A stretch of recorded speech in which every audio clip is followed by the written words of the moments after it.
தாரிகா தன்னை பற்றி தவறாக யோசித்து அப்படி பேசியது மயங்கிற்கு பிடிக்கவில்லை. அவனுக்கு அவள் மீது தாறுமாறாக கோபம் வந்தது. அதனால் அவள் கன்னத்தை ஒரு கையால் பிடித்து திருப்பினான். உன்னை பத்தி நீ என்னதான் நினைச்சிட்டு இருக்க தாரிகா? பெரிய தேவதனா? எப்ப பாரு என்ன அவமானப்படுத்திட்டே இருக்க. நான் இதுக்காக உன்னை யூஸ் பண்ணிக்கணும்னு நினைக்க போறேன்? இப்பவே நீ சொல்லி ஆகணும் என்று சொல்லி தாரிகாவின் வாயை பிடித்து ஆட்காட்டி விரல் மற்றும் கட்டை விரலால் ஆட்டினான். அதனால் வலியில் அவள் கண்களில் நீர் சுரந்தது. மயங்க் அதை பார்த்தவுடன் பதறிப்போய் அவள் கன்னத்தை பிடிப்பதை விட்டுவிட்டு அவளை படுக்கையோடு படுக்கையாக அழுத்தி, நீ தூங்கும்போது நான் உன்னை ஏதாவது பண்ணினா உனக்கு தெரியாம போயிடுமா? அந்த அளவுக்கு நீ என்ன ட்ரக்ஸ் அடிச்சுட்டா தூங்குற என்று கேட்டான். அதை கேட்ட தாரிகா அழுதபடி, அப்புறம் எதுக்கு நீங்க என் மேல தூங்கிட்டு இருந்தீங்க என்று கேட்டாள். மயங்க் சிவந்த கண்களோடு அவளை பார்த்து கொண்டு, ஹலோ, உன்கிட்ட எல்லாத்துக்கும் பர்மிஷன் வாங்கணுமா? நான் தொடுறதுக்கான முழு உரிமையும் என்கிட்ட இருக்கு. நான் சும்மா உன் மடியில படுத்து மட்டும்தான் தூங்கணும்னு நினைச்சேன் என்று சொன்னான். அப்போதும் ஆத்திரம் அடங்காமல் பற்களை கடித்த மயங்க், உன்னோட உடம்புல மட்டும்தான் எனக்கு அக்கறைன்னு சொல்ற? உன்னோட தூக்கத்தை நான் யூஸ் பண்ணிட்டேன்னு சொல்ற? எப்படி இருந்தாலும் உனக்கு என்ன பிடிக்காதுன்னு எனக்கு தெரியும். நான் என்ன சொன்னாலும் நீ அதை நம்பவா போற? அதனால நானும் இனிமே உனக்கு எந்த விளக்கமும் தரணும்னு அவசியமே இல்ல என்று சொல்லிவிட்டு தன்னுடைய டிஷர்ட்டை எடுத்து போட்டுக்கொண்டு அவன் ரூமை விட்டு வெளியே போனான். இன்னொரு பக்கம் தாரிகா அவன் வார்த்தைகளை கேட்டு வருத்தமானாள். அவன் உண்மையில் அவளை எதுவும் செய்யவில்லையா? அவன் சொன்னது சரிதானா? அவள் எவ்வளவு சுயநினைவில்லாமல் தூங்கினாலும் மயங்க் அவளை ஏதாவது செய்திருந்தால் அவளுக்கு கண்டிப்பாக தெரிந்திருக்கும் தானே. பலவிதமாக யோசித்த தாரிகா தன் மீதுதான் தவறு என்பதை உணர்ந்தாள். அதன் பிறகு குளித்து தயாராகி கீழே வந்தாள். ஸ்ருதி அவளை பார்த்து, தாரிகா, இன்னைக்கு வீக்கெண்ட் தானே, ஏன் இன்னைக்கு காலேஜுக்கு போற என்று கேட்டாள். அதற்கு தாரிகாவோ, ஸ்ருதிகா, எனக்கு இவ்ளோ நாள் கேப் ஆனதுனால நோட்ஸ் எடுக்க முடியல. அந்த ஹெச்ஓடி மேம் எனக்கு இன்னைக்கு நோட்ஸ் தரேன்னு சொல்லிருக்காங்க. அதனாலதான் இன்னைக்கு போய் நோட்ஸ் வாங்கிட்டு வந்துடலான்னு போறேன் என்று சொன்னாள். அகிலன் அதை கேட்டுக்கொண்டிருந்து விட்டு தாரிகாவிடம், சரிமா, நீ ஃபர்ஸ்ட் சாப்பிடு, அதுக்கப்புறம் நான் உன்னை கொண்டு போய் விடுறேன் என்று சொன்னார். சாப்பிட்டு விட்டு தாரிகாவும் அகிலனும் கிளம்பிய உடனே மயங்க் உள்ளே வந்து டைனிங் டேபிளில் அமர்ந்தான். ஸ்ருதி கிண்டலாக, என்ன புது மாப்பிள, நீங்க ஏன் உங்க பொண்டாட்டியை டிராப் பண்ண போகல என்று கேட்டாள். அதை கேட்டு அர்ச்சனா சிரித்தார். மயங்க் தங்களுக்குள் நடந்த எதையும் காட்டிக்கொள்ளாமல், அப்படின்னா அவ கூட போக எனக்கு ஒரு சான்ஸ் கொடுக்க சொல்லி நீங்க 2 பேரும் ஏன் அப்பாட்ட சொல்லக்கூடாது? எப்படி இருந்தாலும் அவர் இல்லைனாதான் எனக்கு நல்லது. அவருக்கு வேற வேலை இல்லைன்னா உடனே என்ன அவருக்கு டிரைவர் ஆக்கி ஹோட்டலுக்கும் வீட்டுக்குமா அலை விடுவாரு என்று சொன்னான். அர்ச்சனாவும் ஸ்ருதியும் மயங்க் பேசிய வார்த்தைகளை கேட்டு ஆச்சரியப்பட்டார்கள். இம்முறை அர்ச்சனா மயங்கின் தலையில் கை வைத்து, மயங்க், என்ன பேச்சு பேசுற? இன்னும் அந்த மோனிஷா பொண்ணு விஷயத்துல மாட்டிட்டு இருக்கியா என்று கேட்டார். மயங்க் அதை கேட்டதும் எரிச்சலானான். தன்னுடைய இடத்திலிருந்து எழுந்து கொண்டே, மா, நீங்க மறுபடியும் அவளை பத்தி பேசுறீங்க. நானும் மனுஷன்தான், ஆனா நீங்க யாரும் என்ன புரிஞ்சுக்கவே இல்ல. நீங்க எல்லாரும் நேத்திக்கு வந்த தாரிகாவை பயங்கரமா நம்புறீங்க, ஆனா உங்க மகனை நம்ப மாட்டேன்றீங்க என்று சொல்லிக்கொண்டே சாப்பாட்டு தட்டை தள்ளி விட்டு கை கழுக போனான். ஸ்ருதிகா அதை பார்த்ததும் கோபம் வந்தது. மயங்க், எப்பிருந்து நீ இப்படியான? அம்மா கிட்ட எப்படியெல்லாம் பேசுறேன்னு பாரு என்று சொன்னாள். மயங்க் அதை கேட்டுவிட்டு அவள் கைகளை பிடித்துக் கொண்டு, வேண்டாம் ஸ்ருதி, பிளீஸ், அம்மா பிளீஸ், நான் உங்ககிட்ட முரட்டுத்தனமா நடந்துக்கிறேன்னு நினைக்காதீங்க. மோனிஷா விஷயத்துல என்ன நடந்துச்சுன்னு கேட்க உங்களுக்கு இஷ்டம் இல்லைன்னு எனக்கு தெரியுது. அதுதான் எனக்கு கோவமாவும் இருக்கு. யாராவது ஒரே ஒரு தடவையாவது என்கிட்ட வந்து கேட்டிருக்கலாம். ஃபர்ஸ்ட் டைம் அப்பா என்னோட இஷ்டம் இல்லாம ஒரு கல்யாணத்தை பண்ணி வச்சார்ல, அத பத்தி இந்த வீட்டுல யாராவது ஒரு வார்த்தை பேசுனீங்களா? அந்த நேரத்துல எனக்கு பதில் சொல்றதுக்கு கூட ஒரு சான்ஸ் கிடைக்கல. ஒரு தடவை கூட என்ன புரிஞ்சுக்கிறதுக்கு இந்த வீட்டுல இருக்கிற யாருமே ட்ரை பண்ணல. அப்படி இருக்கிறப்ப இப்ப நான் யார்கிட்டயுமே எதையுமே விளக்கணும்னு ஆசையும் படல. நான் சாயந்தரம் ஷிப்புக்கு கிளம்புறேன். நான் இங்கிருந்து போயிட்டா உங்க எல்லா பிரச்சனையும் தீந்துரும் என்று வேக வேகமாக சொல்லிவிட்டு அங்கிருந்து போனான். அதனால் அர்ச்சனா அதிர்ச்சியோடு நின்று கொண்டிருந்தார்.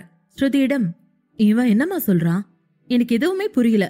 சாயந்தரம் ஊருக்கு போறானா என்று கேட்டார். ஸ்ருதியும் பதிலுக்கு, அவ உண்மைதாமா சொல்றான். நைட் கிளம்புறானா, அவனுக்கு லீவு முடிஞ்சிடுச்சான் என்று சொன்ன ஸ்ருதி, அதனாலதான் தாரிகாவ காலையில காலேஜ் போக வேண்டான்னு ஸ்டாப் பண்ண நினைச்சேன். ஆனா அவ எதுக்கு போனான்னு எனக்குமே தெரியல என்று சொன்னாள். அர்ச்சனா அதன் பிறகு ஸ்ருதியின் கையை பிடித்து, ஸ்ருதிமா, இவங்க 2 பேருக்கு நடுவுல ஏதாச்சும் பிரச்சனையா? இவளுக்கு புத்திசாலித்தனம் ஒன்ன மாதிரி இல்லன்னு நினைக்கிறேன். அவ மயங்கிட்ட அவன் கஷ்டப்படுற மாதிரி ஏதாவது சொல்லிட்டாளா என்று கேட்டார். ஸ்ருதியோ எந்த பதிலும் சொல்லாமல் அமைதியானாள். மறுபுறம் ஃபார்ம் ஹவுஸில் சித்தார்த் ஆரியனை பின்தொடர்ந்து கோபமாக ஓட அதே நேரம் சிரித்துக் கொண்டே ஸ்விம்மிங் பூல் முன்னாடி ஓடிக்கொண்டிருந்தான் ஆரியன். சித்தார்த் அதன் பின் வேகத்தை கூட்டி ஆரியனை பிடித்து நீச்சல் குளத்தில் தள்ளினான். ஏண்டா, உன்கிட்ட எவ்வளவு வாட்டி சொல்லிட்டு போன என்று ஆரியனை குத்தினான். சித்தார்த்தும் ஆரியனும் கொஞ்ச நேரம் விளையாட்டாக அடித்துக் கொண்டார்கள். அட பாவி, நைட்ல என்ன தூங்க விடாம பண்ணிட்டு நீ மட்டும் ரொமான்ஸ் பண்ணுவியா? நான் மட்டும் கம்மன்னு சாத்திக்கிட்டு தூங்கணுமா? அது சரி, நைட்டு நல்லா தூங்குனியா என்று கேட்டான் ஆரியன். அதன் பிறகு அதை சொல்லிவிட்டு ஆரியன் சத்தமாக சிரிக்க ஆரம்பித்தான். உண்மையில் ஆரியன் இரவு யசோதா ஆண்டியிடம், அதாவது சித்தார்த்தின் அம்மாவிடம் போய் நிவாஷினியால் அபியை சமாளிக்க முடியவில்லை, அவன் மிகவும் அழுகிறான், அதனால் நிவாஷினிக்கு உதவ வேண்டும் என்று சொல்லி யசோதா ஆண்டியையும் ஆச்சியையும் உதவிக்கு அழைத்தான். அவர்கள் இருவரும் அதை உண்மை என்று நம்பி நிவாஷினி சித்தார்த் ரூமுக்கு போனார்கள். சித்தார்த் கதவை திறந்து அம்மாவை அங்கே பார்த்து விழிக்க ஆரியன் வேண்டுமென்றே அபியை தூக்க அவன் ஆரியனை பார்த்ததும் வழக்கம் போல அழ ஆரம்பித்தான். அதனால் யசோதா வேகமாக அபியை ஆரியனிடமிருந்து வாங்கிக் கொண்டார். கொஞ்ச நேரம் கழித்து இரவு முழுவதும் பெண்கள் அனைவரும் ஒன்றாக உறங்கலாம் என்று முடிவு செய்தனர். அதன் பின்னர் மின்மினி, யசோதா, ஆச்சி மற்றும் நிவாஷினி அனைவரும் ஒன்றாக தூங்கினார்கள். இதன் காரணமாக சித்தார்த் அவன் ரூமை விட்டு வெளியேற வேண்டி வந்தது. சித்தார்த் ஏற்கனவே சரியான காண்டில் இருக்க, என்னது தூங்குனியா நான் கேக்குற என்றபடி அவன் முதுகில் ஏறி, உனக்கு ஒரு நாள் வருண்டா, உன் குழந்தை உங்களுக்கு நடுவுல வரும், அதுக்கப்புறம் உன் ஒய்ஃப் கூட நெருங்கி பழகிறதுக்கு உனக்கு டைம் இருக்காம போகும், அப்பதான் உனக்கு ஏன் கஷ்டம் புரியும் என்று சொன்னான். ஆரியன் அதை கேட்டு சிரிக்க ஆரம்பித்து அதன் பிறகு அலட்சியமாக, சித் எதுக்கு டென்ஷன் ஆகுற, நான் என் நேரத்தையும் மின்மினியோட நேரத்தையும் என் குழந்தைக்கு கொடுக்க மாட்டேன் என்று சொன்னான். அதன் பிறகு ஆரியன் நீந்த ஆரம்பித்திருந்தான். சித்தார்த்தும் நீந்தியபடி வேடிக்கை பார்க்க அங்கே வந்த 4 பேரை பார்த்து வாயடித்து போனவன், டே ஆர்யா, அங்க பாருடா என்றான். இன்று பெண்கள் 4 பேரின் தோற்றத்திலும் ஒரு மாற்றம் ஏற்பட்டிருந்தது. ஆச்சி மற்றும் யசோதா இருவரும் சல்வார் உடையில் இருந்தார்கள். ஆச்சிக்கு வெட்கம் தாங்கவில்லை. நிவாசினியும் மின்மினியும் தான் யசோதா ஆண்டியின் சல்வாரை ஆச்சிக்கு கொடுத்து போட வைத்திருந்தார்கள். கூடவே நிவாஷினி, மின்மினி இருவரும் சாதாரண டி ஷர்ட்டுடன் ஷார்ட்ஸ் அணிந்திருந்தார்கள். வெயிலை மறைக்க எல்லோருமே கேப் போட்டிருந்தார்கள். ஷூ கால்களோடு 4வரும் கார்டனை தாண்டி நீச்சல் குளத்திற்கு வந்து கொண்டிருந்தார்கள். மின்மினியின் வெள்ளை நிற கச்சிதமான கால்களை பார்த்த ஆரியனின் வாய் திறந்தது. உடனே அங்கிருந்த பாடி கார்ட்ஸ் என்ன செய்கிறார்கள் என்று வேகமாக பார்த்தான். பிறகு சித்தார்த்தை பார்த்தான். சித்தார்த்தும் நிவாஷினியின் அழகில் மயங்கி கிடந்தான். கார்ட்ஸ் யாரும் மின்மினியை பார்க்கவில்லை. ஆரியன் வேகமாக தண்ணீரில் இருந்து வெளியே வந்து மின்மினியிடம், நீ இங்க என்ன பண்ற, ஏன் இந்த ட்ரெஸ் போட்டிருக்க என்று கேட்டான். மின்மினி திராட்சை பழங்களை சாப்பிட்டு கொண்டே, நான் ஸ்விம் பண்ண போறேன், அதான் இந்த ட்ரெஸ் என்றபடி ஏற்கனவே பொறாமையில் வெந்து கொண்டிருந்த ஆரியனை அதிர வைத்தாள். ஆரியன் கடுப்பானபடி, உனக்குதான் அறிவு வேலை செய்யாதுன்னு தெரியும், ஆனா ஆச்சிக்குமா, நீ பிரெக்னண்டா இருக்க, ஸ்விம் பண்ண கூடாது, நிவாஷினி ஃபீட் பண்ணிட்டு இருக்கா, அவளும் ஸ்விம் பண்ண கூடாது, என்ன எல்லாரும் சேர்ந்து விளையாடுறீங்களா என்று கேட்டபடி ஆச்சியை பார்த்து கோபமாக திரும்பினான். ஆரியன் சொன்னதை கேட்டுக்கொண்டிருந்த யசோதா, ஆச்சி மற்றும் நிவாஷினி எல்லோரும் சிரிக்க ஆரம்பித்தார்கள். அதன் பிறகு யசோதா ஆரியனிடம், தம்பி, நாங்க யாருமே ஸ்விம்மிங் பண்ண போறதில்ல, நாங்க எல்லாமே வாக்கிங் தான் போறோம், சும்மா நீங்க என்ன பண்றீங்கன்னு பாக்குறதுக்காக இங்க வந்தோம் என்று சொன்னதும் தான் ஆரியனுக்கு மூச்சே வந்தது. நிவாசினி அப்போது மின்மினியிடம், ஏன் மின்மினி, ஆரியன் அண்ணா உன்னை பத்தி கவலையே பட மாட்டேங்கிறார்னு சொன்ன, ஆனா உன் மேல அவருக்கு எவ்வளவு அக்கறை இருக்கு பாத்தியா என்று சிரித்து கொண்டே கேட்டாள். மின்மினி அதை கேட்டு ஆரியனை பார்த்தாள். அவருக்கு எங்க என் மேல அக்கறை, எல்லாம் பொறுக்க போற அவரோட குழந்தை மேலதான் அக்கறை என்று மெதுவாக முனங்கினாள். ஆச்சி அதன் பின் மின்மினியிடம், சீக்கிரம் வாமா, ஐயா உனக்காக கார்ல வெயிட் பண்றாரு, நாம தென்னந்தோப்புக்கு போலாம், அங்க வாக்கிங் போனா நல்லா இருக்கும், அதை ஒட்டி ஆரணி ஆறு ஓடும், கூடவே இளநீ பறிச்சு எவ்வளவு வேணா குடிச்சுக்கிட்டே இருக்கலாம் என்றார். ஆச்சியின் வார்த்தைகளை கேட்டு ஆச்சரியமடைந்த ஆரியன், தென்னந்தோப்புக்கு போறீங்களா, ஐயா கூட யாரு இருக்காங்க, யாரெல்லாம் தென்னந்தோப்புக்கு போறாங்க என்று கேட்க ஆச்சி அவனிடம், உன்னையும் சித்தார்த்தியும் தவிர எல்லாருமே போறோம் என்றார். அதை கேட்டு சித்தார்த் நீச்சல் குளத்தில் இருந்து வெளியே வந்து, சரி நம்ம எல்லாம் ஏன் ஒன்னா போக கூடாது, நாங்களும் வரோம் என்றான். நீங்க 2 பேரும் வரணும்னா தாராளமா வாங்க, ஆனா நாங்க கிளம்புனதுக்கு அப்புறம் வாங்க, ஏன்னா இப்ப கார்ல உங்களுக்கு இடம் இல்ல என்றார். கிளம்பலாம் என்று ஆச்சி, வா மினி, நாம காருக்கு சீக்கிரமா போலாம் என்று நிவாசினி மின்மினியின் கையை பிடித்துக்கொண்டு தன்னோடு அழைத்து போனாள். அப்போது சித்தார்த் நிவாசினியை நிறுத்தி, அபி எங்க என்று கேட்டான். நிவாசினி, அப்பா கூட தான் கார்ல தூங்கிட்டு இருக்கான் என்று சொன்னாள். சித்தார்த் அதன் பின் வேறு எதுவும் பேச முடியாமல் ஆரியனை பார்த்தான். அதனால் ஆரியன் நடந்து போய் ஆச்சியின் பின்னால் இருந்த மின்மினியை தூக்கினான். நிவாசினி ஆச்சரியமாக பார்க்க அவளை பேசாதே என்று மிரட்டிவிட்டு மின்மினி வாயில் கை வைத்து அடைத்தபடி வேகமாக அவளை அங்கிருந்து அழைத்து போனான். மின்மினி கோபமாக ஆரியனிடம், என்ன பண்றீங்க, நீங்க என்ன எங்க கூட்டிட்டு போறீங்க என்று கேட்டாள். ஆரியன் ஆசையாய், உன்னை கூட்டிட்டு வேற எங்கடி போவேன், என் அழகு பொண்டாட்டி, பெட்ரூமுக்கு தான் என்று சொன்னான்.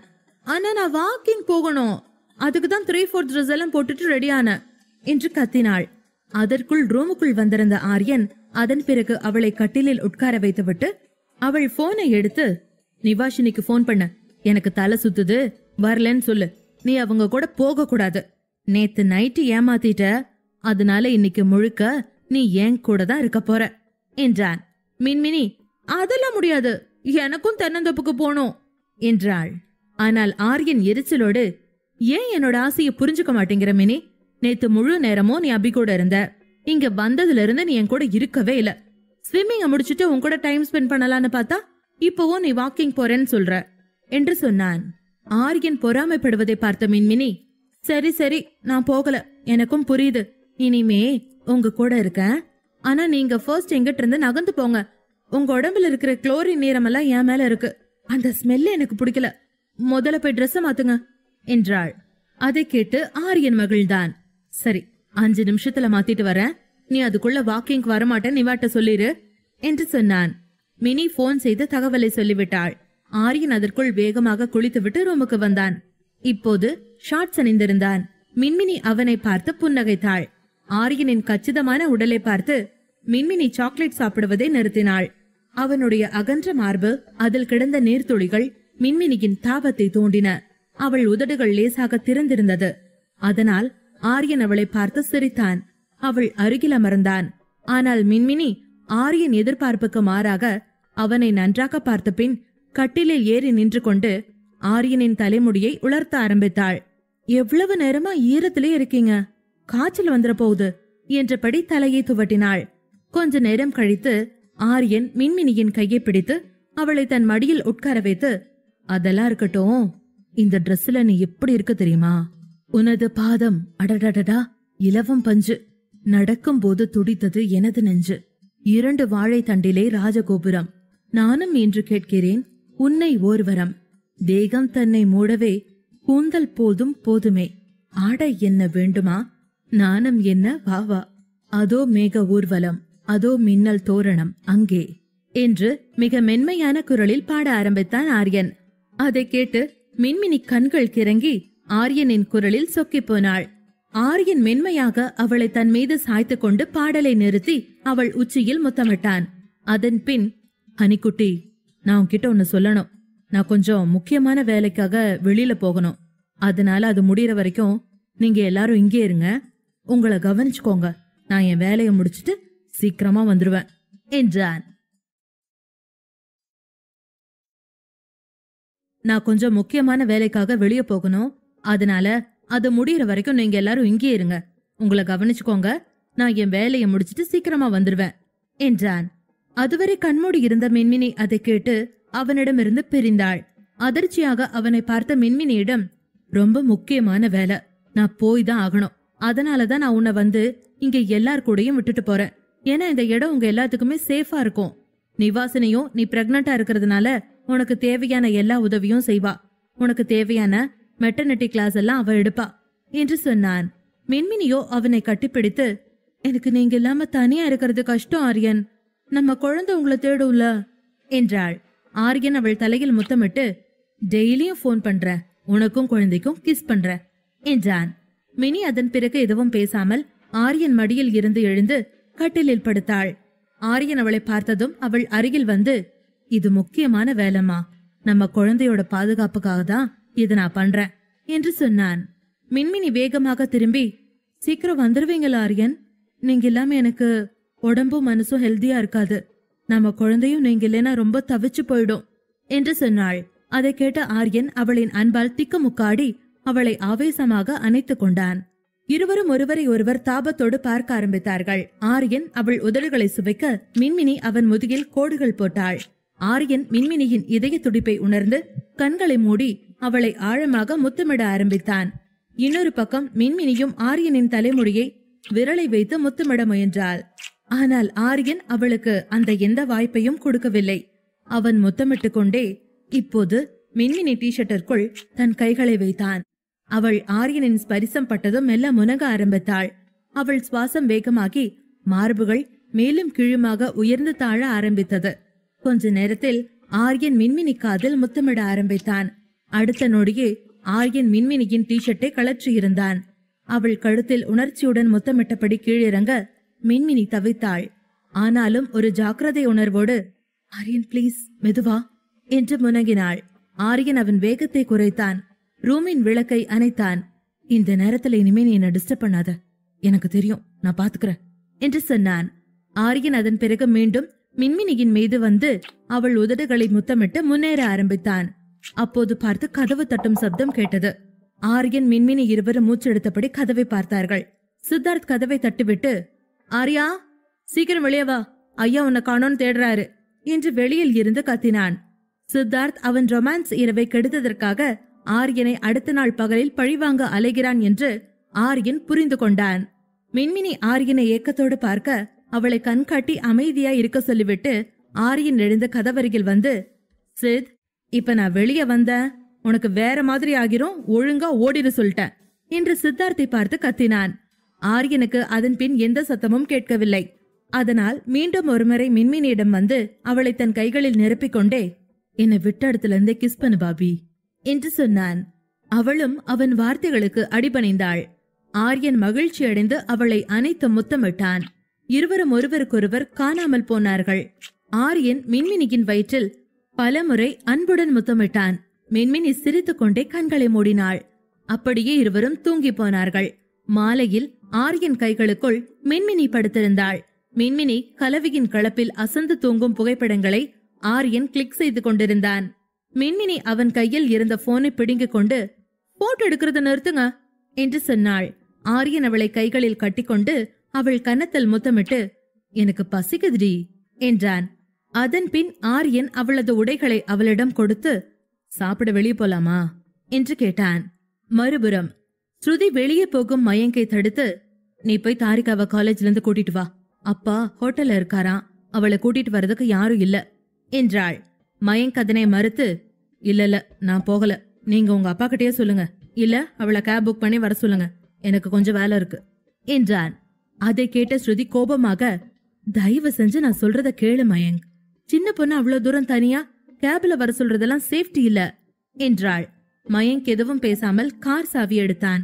கல்யாணமான நாளிலிருந்து அவர்கள் இருவருக்கும் நடுவே எதுவுமே சரியாக நடக்கவில்லை என்று அவனுக்கு புரிந்தது. அத்தகைய சூழ்நிலையில் இருவரும் தனியாக பயணிப்பதன் மூலம் அவர்கள் இருவருக்கும் இடையில் ஏதாவது ஒன்றை சரி செய்ய முடியும் என்று ஸ்ருதி நினைப்பதை மயங்க் புரிந்து கொண்டான். அதே நேரம் காலையில் தாரிகா அவனை காமுகன் என்று பேசிய வார்த்தைகளால் மயங்கின் மனம் கோபத்தில் வெடிக்க தயாராக இருந்தது. மயங்கினி அவளை அவமானப்படுத்தக்கூடிய எந்த ஒரு வாய்ப்பையும் தவறவிடக்கூடாது என்று முடிவு செய்து கொண்டான்.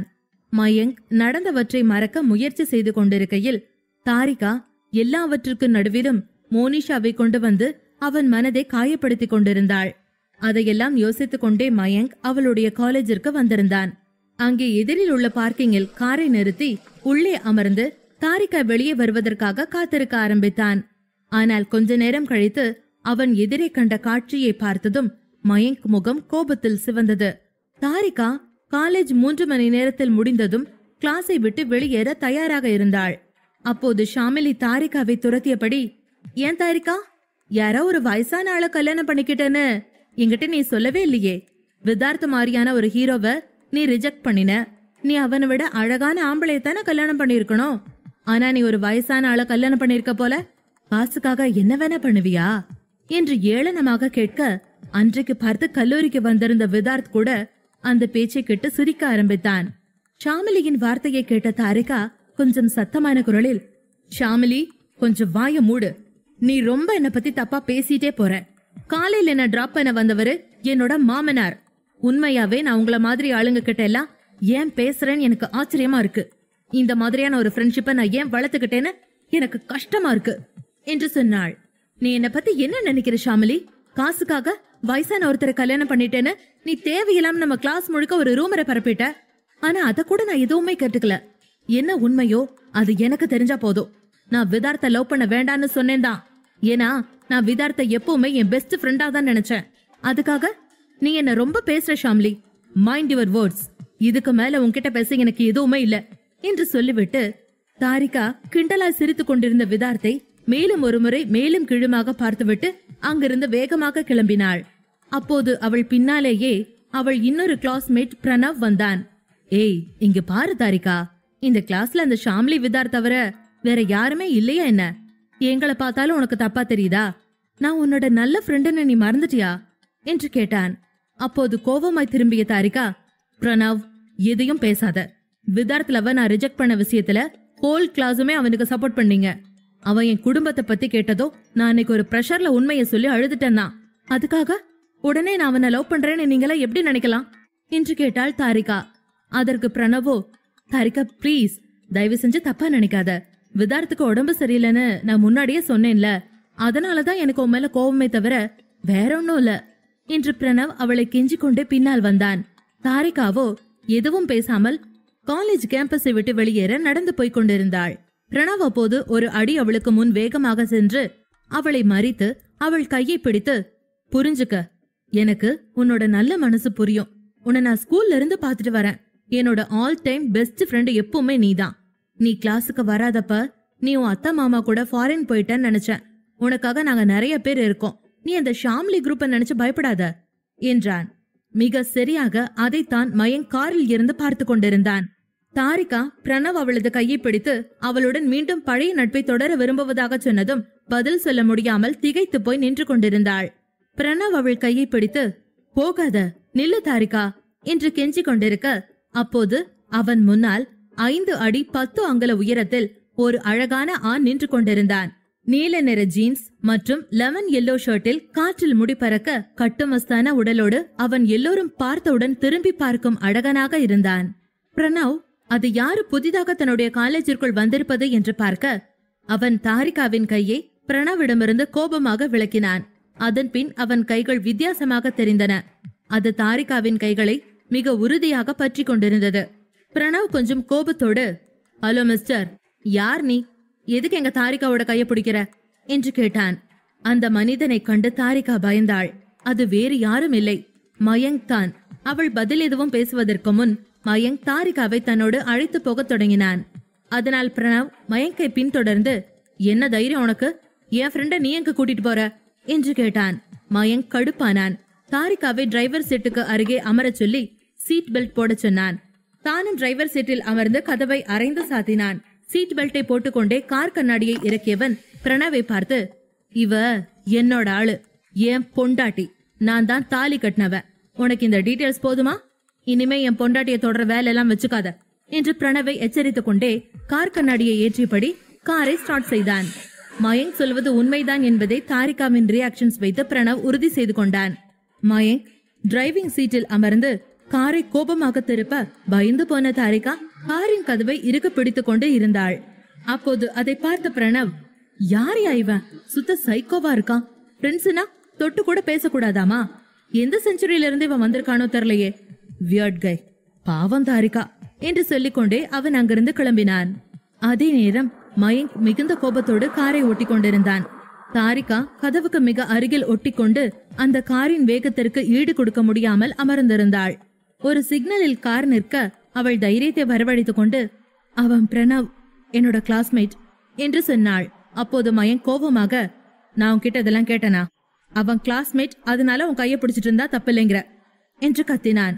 நான் லேசா யதார்த்தமான தொட்டா கூட நீ எப்படி ரியாக்ட் பண்ணுவ? ஆனா அந்த கிளாஸ்மேட் உன்னை தொட்டப்ப நீ கொஞ்சம் கூட ஃபீலிங்கே இல்லாம எருமா மாடு மாதிரி நின்னுகிட்டே இருக்க, கைய தட்டி விட மாட்டியா என்று கேட்டான். அதை கேட்ட தாரிகா, நீங்க என்ன தப்பா புரிஞ்சுக்கிட்டீங்க என்று அழுதாள். அவன் என்ன ஸ்டாப் பண்ணதான் கைய பிடிச்சான் என்றாள். மயங்க் சிக்னல் மாறவும் கேரை மாற்றி காரின் வேகத்தை கூட்டினான். தாரிகா எதுவும் பேசாமல் காரோடு ஒண்டிக் கொண்டாள். தொடர்ந்து கண்ணீர் வழிந்து கொண்டே இருந்தது. மயங்க் கோரமாக காரை நிறுத்தினான். அருகில் இருந்த வாட்டர் பாட்டிலை கொடுத்து, இந்தா, கீழே இறங்கி மூஞ்சி கழுவு. நீ இதே மாதிரி வீட்டுக்கு போனேனா வீட்டுல இருக்கிறவங்க எல்லாம் நான் தான் உன்னை காருக்குள்ள என்னமோ பண்ணிட்டேன்னு தப்பா நினைச்சாலும் நினைப்பாங்க. நீ அப்படித்தானே பசப்பி ஊரை நம்ப வச்சிருக்க. நான் உன்னை ஃபர்ஸ்ட் நைட்ல ரேப் பண்ணிட்டேன்னு தானே வீட்டுல உள்ளவங்களை நம்ப வச்சிருக்க. உன்னால நான் என் சொந்த குடும்பத்துல கூட பொறுக்கின்னு பட்டம் வாங்கியிருக்கேன். ஆனா நீ என்னடானா சாவகாசமா ஒரு 3வது மனுஷன் உன் கைய பிடிச்சா கம்முன்னு நின்னுக்கிட்டு இருக்க. மரியாதையா மூஞ்சு கழுவிட்டு அழுகாம உட்காரு. இன்னும் 10 நிமிஷத்துல வீடு வந்துரும். இன்னும் கொஞ்ச நேரம் தான், அதுக்கப்புறம் நான் இந்த வீட்டுல இருக்க மாட்டேன். நீ எப்பவும் போல ஜாலியா இரு என்று சொன்னான். தாரிகா மயங்க் சொன்னபடி முகம் கழுகிவிட்டு அழுகையை கண்ட்ரோல் செய்து கொண்டு அமர்ந்தாள். அதன் பிறகு அவர்கள் இருவரும் வீடு வந்து சேர்ந்தார்கள். மயங்க் அவளை திரும்பி பார்க்காமல் அவளை இறக்கி விட்டுவிட்டு மீண்டும் காரை திருப்பிக் கொண்டு வெளியே போனான். தாரிகா உண்மையில் காலையில் மயங்கிடம் பேசிய அத்தனை வார்த்தைகளுக்கும் மன்னிப்பு கேட்க விரும்பினாள். ஆனால் மயங்க் இருந்த மனநிலையால் தாரிகா பயந்து போய் வாய் மூடிக்கொண்டாள். இரவு உணவுக்கு பிறகு மயங்க் ஊருக்கு கிளம்பும் நேரம் வந்தது. தாரிகாவுக்கு தனக்கு மட்டும் ஏன் அது மிகவும் கஷ்டமாக இருக்கிறது என்று அவளுக்கே புரியவில்லை. அவள் உள்ளுக்குள் அழுது கொண்டிருந்தாள். மயங்க் தன்னுடைய சூட்கேஸை எடுக்க ரூமுக்கு போன போது அர்ச்சனா தாரிகாவிடம், மயங்குக்கு ஏதாச்சும் வேணுமா என்னன்னு நீ போய் கேட்டவனுக்கு ஹெல்ப் பண்ணுமா என்று சொன்னார். அதை கேட்டு தாரிகா மாடிக்கு செல்ல மாடிப்படிகளில் ஏறினாள். அவளது வேகத்தை பார்த்து அர்ச்சனாவும் ஸ்ருதியும் சிரிக்க ஆரம்பித்தார்கள். மயங்க் அவனுடைய உடைகளை சரிபார்த்து கொண்டிருந்தான். உள்ளே தாரிகா வரவும் அவனுடைய கைகள் அப்படியே ஒரு கணம் காற்றில் நின்றது. ஆனால் அவளிடம் எதுவும் பேசாமல் அவனுடைய சூட்கேஸை மூடி எடுத்துக்கொண்டு ரூமை விட்டு வெளியேறினான். தாரிகா அவனை பின்தொடர்ந்து ஓட, ஆனால் அவன் வேகமாக முன்னே போனான். தாரிகா அவன் கீழே போவதை பார்த்துவிட்டு வேகமாக மொட்டை மாடிக்கு போனாள். எல்லோரிடமும் விடை பெற்றுக் கொண்டு மயங்க் வெளியே வந்தபோது விகாஷ் காரோடு நின்று கொண்டிருந்தான். இன்னொரு பக்கம் மயங்க் வெளியேறி கார் அருகே போவதையும் சூட்கேஸை காரின் டிக்கியில் வைப்பதை மொட்டை மாடியில் இருந்து பார்த்து கொண்ட தாரிகாவிற்கு அதற்கு மேல் பார்க்க தெம்பில்லாமல் போனது. மொட்டை மாடி சுவற்றில் அப்படியே சரிந்து அமர்ந்து அழ ஆரம்பித்தாள். மயங்கை அவளுக்கும் பிடிக்காத போது அவன் போகும்போது மட்டும் தனக்கு ஏன் இப்படி வலிக்கிறது என்று அவளால் புரிந்து கொள்ளவே முடியவில்லை. தாரிகா நெஞ்சில் கை வைத்துக் கொண்டு மனதிற்குள், எல்லா புருஷமாரும் அவங்க பொண்டாட்டிய லவ் பண்ணி அவங்க கூட இருக்கணும்னு தான் ஆசைப்படுவாங்க. ஆனா இவர் அப்படி இல்ல. கல்யாணமான நாள்ல இருந்து ஒரு தடவை கூட என்ன அன்பா பாக்கல, கோவமா தான் பாத்திருக்காரு. அவர் போறத பாக்காத தாரிகா, அதனால ஒரு நல்லதும் நடக்க போறதில்ல. அவருக்கு உன்னை விட்டுட்டு போனும். அவர் யார் கூட சேர்ந்து வாழணும்னு நினைக்கிறாரோ அவங்க கூட போய் அவர் வாழ ஆரம்பிக்கட்டும். நீ அவரை பாக்காத, அவர் உனக்கானவர் இல்ல என்று பல்வேறு விஷயங்களை நினைத்து கொண்ட தாரிகா குலுங்கி குலுங்கி அழ ஆரம்பித்தாள். மயங்க் பெட்டியை காரின் பின்பகுதியில் வைத்துவிட்டு திரும்பி பார்க்கும்போது மொட்டை மாடி மீது அவன் பார்வை போனது. காரில் உட்கார்ந்து கிளம்புவதற்கு பதிலாக வீட்டிற்குள் போக ஆரம்பித்தான். உடனே விகாஷ் அதனை பார்த்து, என்னாச்சுடா என்று கேட்டதும், இல்லனா நான் எதையோ மறந்துட்டேன்னு நினைக்கிறேன், நான் போய் ரூம் ஒரு தடவை செக் பண்ணிட்டு வரேன் என்று சொல்லிக்கொண்டு அவசரமாக உள்ளே போனான். விகாஷ் அதை கேட்டு நம்மட்டு சிரிப்பு சிரித்தான். ஸ்ருதியும் அர்ச்சனாவும் மயங்க் திரும்ப உள்ளே வருவதை பார்த்து அவர்களுக்குள் புரிந்து கொண்டு பேசாமல் இருக்க பிரதாப் நடுவில் வந்து, என்னாச்சுடா மயங்க், எதுக்குள்ள வர என்று கேட்டார். அதை பார்த்த தாத்தா தலையில் அடித்துக்கொண்டு, டேய் பிரதாப், அவன் என்ன உன்ன மாதிரி ஒண்டிக்கட்டையா, குடும்பஸ்தண்டா, கிளம்புற அவசரத்துல எதையாவது மறந்திருப்பான், அதை எடுக்கதான் மேல போயிட்டு இருக்கான். இல்லடா மயங்கு என்று கண்ணடிக்க மயங்க் அதை கூட கேட்காமல் மாடிப்படிகளில் தாவி ஏறி கொண்டிருந்தான். தாரிகா மாடி சுவரின் மீது சாய்ந்தபடி அழுது கொண்டிருந்தாள். அப்போது அங்கே திடீரென்று மயங்க் வந்து நின்றதால் அதை பார்த்து பயந்து போன தாரிகாவிற்கு விக்கல் வந்தது.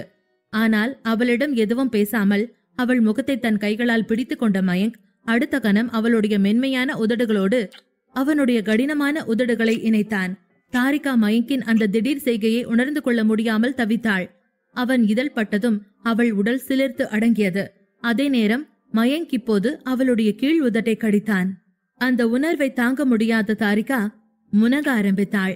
தாரிகாவின் குரலை கேட்ட மயங்க் அவள் கீழுதட்டை மேலும் சுவைக்க ஆரம்பித்தான்.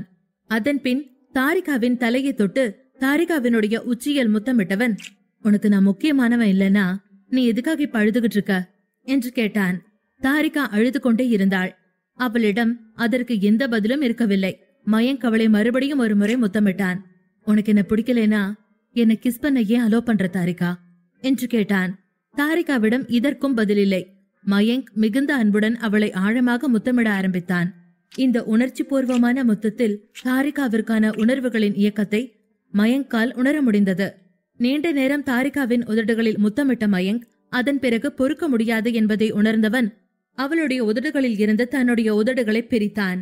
கொஞ்ச நேரம் கழித்து தனக்கும் தாரிகாவிற்கும் உணர்வுகளின் கொந்தளிப்பில் இருந்து நிதானமடைய இடம் கொடுத்த மயங்க் அதன்பின் தாரிகா முகத்தை கைகளில் பிடித்துக்கொண்டு சற்று கோபத்தோடு அவளிடம், இதோ பாரு தாரிகா, இன்னைக்கு நான் உன்கிட்ட முதலும் கடைசியமா சொல்றேன், உன்னை தொடறதுக்கு எனக்கு மட்டும்தான் உரிமை இருக்கு.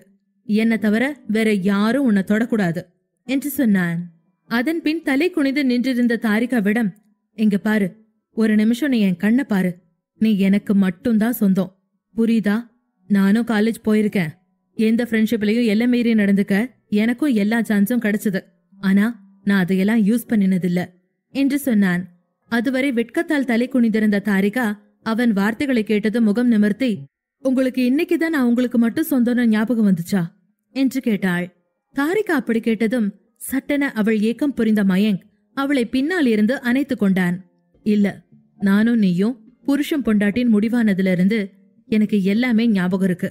ஆனா அதை பத்தி என்னால இன்னைக்குதான், அதுவும் நான் ஊருக்கு கிளம்புற நேரத்துலதான் உன்கிட்ட பேச முடிஞ்சிருக்கு என்று சொன்னான். தாரிகா மயங்கின் அணைப்பில் மீண்டும் கண்களை மூடினாள். மயங்கும் கண்களை மூடி கொஞ்சம் அமைதியாய் அமர்ந்திருந்தான்.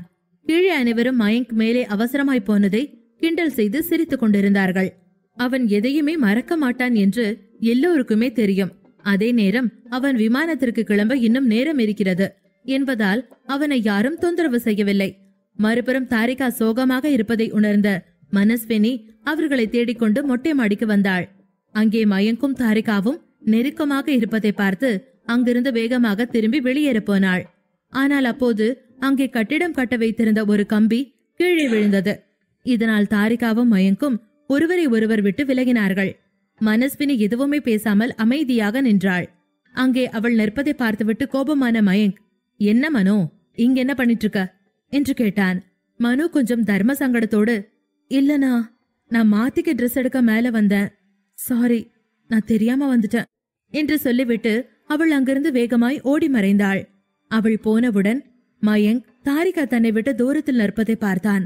அதனால் அவள் இடுப்பை பிடித்து மறுபடியும் ஒருமுறை அணைத்துக் கொண்டான். அப்போது தாரிகா மெதுவாக, விடுங்க மயங்க், வேற யாராவது பாத்துட்டு போறாங்க, மனு வேற நம்மளை பத்தி என்ன நினைப்பான்னு தெரியல என்று சொன்னாள். மயங்கின் கை பிறகு தாரிகா வயிற்றை தொட்டது. பிறகு தாரிகா கண்களை இறுக்க மூடிக்கொண்டாள். மயங்க் கொஞ்ச நேரம் அவள் வயிற்றை வருடியபடி, இதெல்லாம் பண்றதால எனக்கு கோபம் குறைஞ்சிருச்சுன்னு மட்டும் நினைக்காத, நான் இன்னும் ரொம்ப கோபமா தான் இருக்கேன். உன் கைய பிடிச்ச அந்த பையனை அப்பவே கொல்லணும்னு எனக்கு தோணுச்சு. ஆனா அதை நான் அப்படியே கண்ட்ரோல் பண்ணிட்டேன். இன்னொரு தரம் உன்னை யாராவது அப்படி தொடறத பார்த்தா நான் என்ன பண்ணுவேன்னு எனக்கே தெரியாது என்றான். அப்போது தாரிகா அவன் சட்டையை இறுக பிடித்து, நீங்க கூட எனக்கு சொந்தமானவர், அதை ஞாபகம் வச்சுக்கோங்க. இன்னொரு பொண்ணோட மறுபடியும் என்னால உங்களை பார்க்க முடியாது என்று சொன்னாள். அதை கேட்டதும் மயங்கிற்கு மோனிஷா தன்னை முத்தமிட்டு கட்டிப்பிடித்ததை தாரிகா மேலிருந்து பார்த்து கொண்டிருந்தது ஞாபகம் வந்தது. அவன் அவள் கண் முன்பு அவ்வளவு பெரிய தவறு செய்தும் தாரிகா இன்று வரை அதை பற்றி ஒரு வார்த்தை பேசவில்லை. ஆனால் தான் தேவையில்லாமல் ஒரு சாதாரண நண்பர்கள் விஷயத்தை பெரிதிப்படுத்தி விட்டோமோ என்று தோன்றியது. மயங்க் எதுவும் பேசாமல் அமைதியாக இருந்தபோது தாரிகா மறுபடியும், நீங்க எனக்கு மட்டும்தான் சொந்தம் மயங்க் என்று சொன்னாள். அப்போது விகாஷ் மாடிப்படியின் கீழிருந்து, நீ தேடின பொருள் இன்னுமா உனக்கு கிடைக்கல, பிளைட்டுக்கு டைம் ஆச்சுடா மயங்க் என்று கத்தினான். அவன் குரல் கேட்டதும் இருவரும் அமைதியானார்கள். தொடர்ந்து ஒருவரை ஒருவர் பார்த்து கொண்டிருந்தார்கள். அப்போது மயங்க் அவள் கன்னத்தின் கீழ் ஒரு விரலை வைத்து முகத்தை தூக்கி பாக்கெட்டில் இருந்து தனது போனை எடுத்து தாரிகாவை ஒரு போட்டோ எடுத்தான். அதன்பின் மொபைலை சட்டை பையில் வைத்துக் கொண்டு இப்பொழுது அவள் அருகில் வந்து அவள் கன்னத்தில், உதடுகளில் என பல இடங்களில் பலமுறை ஆவேசமாக முத்தம் கொடுத்துவிட்டு வேகமாக அங்கிருந்து வெளியேறினான். தாரிகா அவன் முத்தத்தின் வேகத்தில் இருந்து மீள முடியாமல் அதிர்ச்சியில் இருந்தாள். இன்று மயங்கின் பழக்க வழக்கங்கள் எல்லாம் புதிதாயிருந்தது. அவளை ஆச்சரியப்படுத்தியது. அவள் மயங்க் தந்த முத்தத்தின் ஸ்பர்சத்தால் இன்னும் மயங்கியே இருந்தாள். அதன்பின் கார் ஸ்டார்ட் ஆகும் சத்தம் கேட்டதும் அதன் பிறகு வேகமாக ஓடி கீழே எட்டி பார்த்தபோது மயங்க் விகாஷுடன் கிளம்பி போயிருந்தான். விகாஷோடு அவன் போனவுடன் மறுபடியும் தாரிகாவின் கண்களில் கண்ணீர் வர ஆரம்பித்து அவள் கண்ணங்களை நனைக்க ஆரம்பித்தது. அதே நேரம் காரில் அமர்ந்துள்ள மயங்கை பார்த்து விகாஷ் கொஞ்சம் கவலையோடு, வேணும்னா நீ இந்த லீவ் எக்ஸ்டெண்ட் பண்ணிக்கலாம்ல மயங்க், இப்ப தாரிகா கூட நீ இருந்தா நல்லா இருக்கும் என்று சொன்னான். அதை கேட்டதும் மயங்க் நீண்ட பெருமூச்சு விட்டான். நிஜம்தான் விகாஷ் அண்ணா, நீங்க சொல்றது கரெக்ட், நானும் அதுக்காக தான் போறேன் என்று சொன்னான். விகாஷ் ஆச்சரியப்பட்டபடி, என்ன சொல்ற மயங்க், போன்ல பேசி முடிக்கிற விஷயத்துக்கு எதுக்கு நேர்ல போய் கேட்கணும்னு நினைக்கிற என்று கேட்டான். அதன் பின் மயங்க் ரோட்டை பார்த்து கொண்டே, நான் கொஞ்ச நாள் கடல்லையும் கொஞ்ச நாள் பூமியிலையும் இருந்த வரைக்கும் போதும்னு நினைக்கிறேன் என்று சொன்னான். அடுத்த டியூட்டி கோவால போட்டிருக்காங்க, நான் சென்னைக்கு டிரான்ஸ்பர் கேட்கலான் இருக்கேன் என்றான். விகாஷ் அவன் சொல்வதை கேட்டு சிரித்துவிட்டு தலையாட்டினான். அதன் பின் விமான நிலையத்தில் கொஞ்ச நேரம் இதை பற்றி விகாஷுடன் விபரமாக பேசிய மயங்க் அவன் விமானம் பற்றிய அறிவிப்பு வரவும் விகாஷிடம் விடை பெற்று கிளம்பினான். மயங்க் வீட்டை விட்டு போன பிறகு தாரிகா மிகவும் தனிமையை உணர்ந்தாள். இருவரும் விலகி இருந்த இந்த சமயத்தில் தாரிகாவை மயங்க் ஒருமுறை கூட போனில் அழைக்கவில்லை. அவன் இல்லாமல் அவர்களுடைய ரூமுக்கு போக கூட அவளுக்கு பிடிக்கவில்லை. அதனால் அவள் மனஸ்வினி அறையில் தங்கிக் கொண்டாள். அன்று காலை நேரம் எப்போதும் போல விகாஷோடு கல்லூரிக்கு கிளம்பினாள் தாரிகா. இன்னொரு பக்கம் ஆரியன் மின்மினி குடும்பத்தாரை பண்ணை வீட்டில் விட்டுவிட்டு போய் சில நாட்கள் ஆகியிருந்தது. அன்று அதிகாலையில் மின்மினி ஒரு மோசமான கனவு கண்டு பயந்து போய் எழுந்தாள். அவளுக்கு மூச்சு விடுவதில் மிகுந்த சிரமம் இருந்தது. அவள் அப்போது எழுந்து வேகமாக பால்கனிக்கு போய் சுத்தமான காற்றை உள்ளிழுக்க ஆரம்பித்தாள். தன்னை சரியாக்கிக் கொண்ட மின்மினி அதன் பின் உள்ளே இருக்கும் சோஃபாவில் அமர்ந்தாள். அப்போது அவளது போன் அடிக்க அவள் எழுந்து போனை எடுத்ததும் அடுத்த முனையில் இருந்த Aryan, good morning sweet heart, good morning little heart என்றான் கொஞ்சலான குரலில். ஆனால் மின்மினி அதற்கு எதுவும் பேசாமல் அமைதியாக இருக்கவும், என்னாச்சு மின்மினி என்று கேட்டான். ஆனால் மின்மினி அவனிடம் தான் கண்ட கெட்ட கனவை பற்றி சொல்ல விருப்பம் இல்லாமல், இப்ப உங்களுக்கு என்ன வேணும் ஆரியன் என்று கோபமாய் கேட்டாள். அந்த அதிகாலையிலேயே மின்மினி கடுப்பாக இருப்பதை பார்த்த ஆரியன் அவளை அன்போடு சமாதானப்படுத்தி, என்னாச்சு பாப்பா, ஏன் காலங்காத்தால இவ்ளோ கோவமா இருக்க என்று கேட்டான். அதற்கு மின்மினி, இப்ப எதுக்கு எனக்கு போன் பண்ணிருக்கீங்க என்று கேட்டாள். அதற்கு ஆரியன், ஏன் இப்ப எதுக்கு இவ்வளவு கோவமா இருக்க மின்மினி என்று கேட்டதற்கு, அதான் நான் என்ன சொன்னாலும் கேட்டுக்கவேன்னு எங்கிட்ட சாமர்த்தியமா பேசி என்னை இங்க விட்டுட்டு போயிட்டீங்கல்ல, அங்க உங்களுக்கு என்ன ஆச்சோ ஏதாச்சோன்னு நான் இங்க பயந்துகிட்டே இருக்கணுமா? எனக்கும் உங்க குழந்தைக்கும் உங்க கூட பேசணும்னு ஒரு அவசியமும் கிடையாது, போனை வைங்க என்று சொல்லிக்கொண்டு போனை கோபமாக வைத்தாள் மின்மினி. அப்போது ஆச்சி லேசாக கதவை தட்டியபடி உள்ளே வந்தார். அவரை பார்த்தவுடன் மின்மினி வேகமாக போய் ஆச்சியை அணைத்துக் கொண்டாள். என்னாச்சு மின்மினி, ஏன் இந்நேரத்துக்கு இவ்வளவு பதட்டமா இருக்க என்று கேட்டார் ஆச்சி. அதன் பின் மின்மினி, இல்ல ஆச்சி, அவர் எப்ப இங்க வருவார்னே சொல்ல மாட்டேங்கிறாரு, அதனாலதான் எனக்கு ஒரு மாதிரி கஷ்டமா இருக்கு, கெட்ட கெட்ட கனவா வருது என்று சொன்னாள். அப்போது ஆச்சி அவள் தலையை வருடியபடி, சரி விடுமா, அவன் ஏதாவது முக்கியமான வேலையா போயிருப்பான், நீ அதை மறந்துட்டு ஃப்ரீயா இரு, இன்னைக்கு நம்ம மாந்தோட்டத்துக்கு போலாம், போய் குளிச்சுட்டு கிளம்பு என்று சொன்னார். மின்மினி அதன் பின் சந்தோஷமாக தலையசைத்துவிட்டு, சரிங்காச்சி, நான் உடனே குளிக்க கிளம்புறேன் என்று சொல்லிவிட்டு பாத்ரூமிற்குள் போனாள். Tirunelveli police station. ஆரியன் முன் குமார் அலட்சியமாக உட்கார்ந்திருந்தான். அதுவரை தன்னை கட்டுப்படுத்திக் கொண்டிருந்த ஆரியன் போலீஸ்காரர்கள் அவர்கள் இருவரையும் தனியாக விட்டுவிட்டு டீ குடிக்க போன போது ஆரியன் கோபமாக குமாரின் காதோடு 4-5 அறை விட்டான். அதை பார்த்து சிரித்த குமார், இதோ பாரு ஆரியன், உன் வயசு உன்னோட அனுபவம் ரெண்டுமே கூட்டினா கூட அது என் வயசை விட ரொம்ப கம்மிதான். ஆமாண்டா, உங்க அப்பாவை நான் தான் கொன்னேன், ஆனா உன்னால அதை ப்ரூவ் பண்ணவே முடியாது. இங்க இருக்கிற எல்லாருக்குமே நான் தன்ராஜ், குமார் கிடையாது. குமார் செத்து போய் ரொம்ப நாள் ஆச்சு என்று சொன்னான். அதை கேட்ட ஆரியன் கோபத்தோடு அவன் கழுத்தை பிடித்து தூக்கி குமாரின் முகத்தில் குத்தி கொண்டிருக்கும் போது அங்கே வேகமாய் வந்தான் சித்தார்த். வந்தவன் அவனை விலக்கியபடி, ஆர்யா, நீ சரியா நடந்துக்க, நம்ம போலீஸ் ஸ்டேஷன்ல இருக்கோம் என்று சொன்னான். ஆனால் அதே நேரத்தில் அதை பார்த்த எஸ்பிக்கு கோபம் வந்ததால் எஸ்பி சித்தார்த்திடம், தயவு செஞ்சு அவரை ஆபீஸ் ரூமுக்கு கூட்டிட்டு போங்க, என்ன இருந்தாலும் தன்ராஜ் மேல இப்படி கைய ஓங்கி அடிக்க கூடாது, இன்னும் நீங்க சொன்ன எதுக்குமே ஆதாரம் வரல என்று சொன்னார். அதை கேட்ட சித்தார்த் ஆரியனை அங்கிருந்து வெளியே அழைத்து போனார். ஆரியன் கோபமாய் சித்தார்த்தை நோக்கி, என்ன விடுறா, இவன் அந்த குமார் தான், இப்ப கூட கொஞ்சம் முன்னாடி என்கிட்ட ஒத்துக்கிட்டான், ஆனா நான் சொன்னா நீங்க யாரும் கேட்க மாட்டேங்கிறீங்க என்று சொன்னான். அது போலீஸ் ஸ்டேஷன் என்பதையும் மறந்து ஆரியன் கத்திக் கொண்டிருக்க சித்தார்த் பதிலுக்கு, உன்னோட மூளை என்ன புல்லு புடுங்க போயிருக்கான்னு எனக்கு புரியல ஆரியன், அது குமாரா இல்ல தன்ராஜான்னு சொல்ல நம்ம கிட்ட ப்ரூஃப் வேணும், அது இல்லாம நம்மளால ஒண்ணுமே பண்ண முடியாது என்று கத்தினான். அதை கேட்ட ஆரியன் கோபத்தோடு கண்களை மூடினான். சித்தார்த் பதிலுக்கு கத்திய பிறகுதான் ஆரியனுக்கு சுய நினைவு வந்தது. ஆரியன் அதன் பிறகு அமைதியாகி பெருமூச்சு விட்டான். இருவரும் பேசிக்கொண்டே வெளியே வந்தார்கள். ஆரியன் சித்தார்த்திடம், என்னால இந்த போலீஸ் எல்லாம் நம்பிட்டு இருக்க முடியாது. இந்த குமார் ரொம்ப ரொம்ப டேஞ்சரஸ் ஆனவன். அவனோட ஃபுல் ஹிஸ்டரிய கண்டுபிடிக்க நம்ம ஆளுங்களை உள்ள இறக்கணும் என்று சொன்னான். சித்தார்த்தும் வண்டி ஒட்டிக்கொண்டே, நீ சொல்றதும் யோசிக்க வேண்டிய விஷயம்தான். இங்க அவனுக்கு சப்போர்ட்டுக்குன்னு நிறைய பேர் இருக்காங்க. அவன் பெரிய விஐபின்னு இந்த லோக்கல் போலீஸ் எல்லாம் நினைச்சுக்கிட்டு அவன் மேல எந்த நடவடிக்கையும் எடுக்க மாட்டாங்க என்று சொன்னான். தான் சொன்னதை சித்தார்த் ஆமோதித்த அடுத்த நிமிடம் ஆரியன் உடனே யாருக்கோ போன் செய்ய ஆரம்பித்தான். அப்போது அதே நேரம் சென்னையில் தாரிகா காலேஜ் முடிந்ததால் கிளாஸில் இருந்து வெளியே வந்த போது அவளை திடீரென்று விதார்த் குறுக்கே புகுந்து நிறுத்தினான். தாரிகா என்று கூப்பிட்டான். ஆனால் அவள் விதார்த்தின் குரலை அடையாளம் கண்டு கொண்டு எதுவும் பேசாமல் இருந்தாள். அடுத்த நொடி அவனை அலட்சியப்படுத்திவிட்டு வெகு வேகமாக நடக்க தொடங்கினாள். விதார்த் அவசரமாக முன்னே போய் அவள் கையை பிடித்து கொண்டு, நான் உன்னதான் கூப்பிடுறேன், உனக்கு கேட்கலையா என்று கேட்டான்.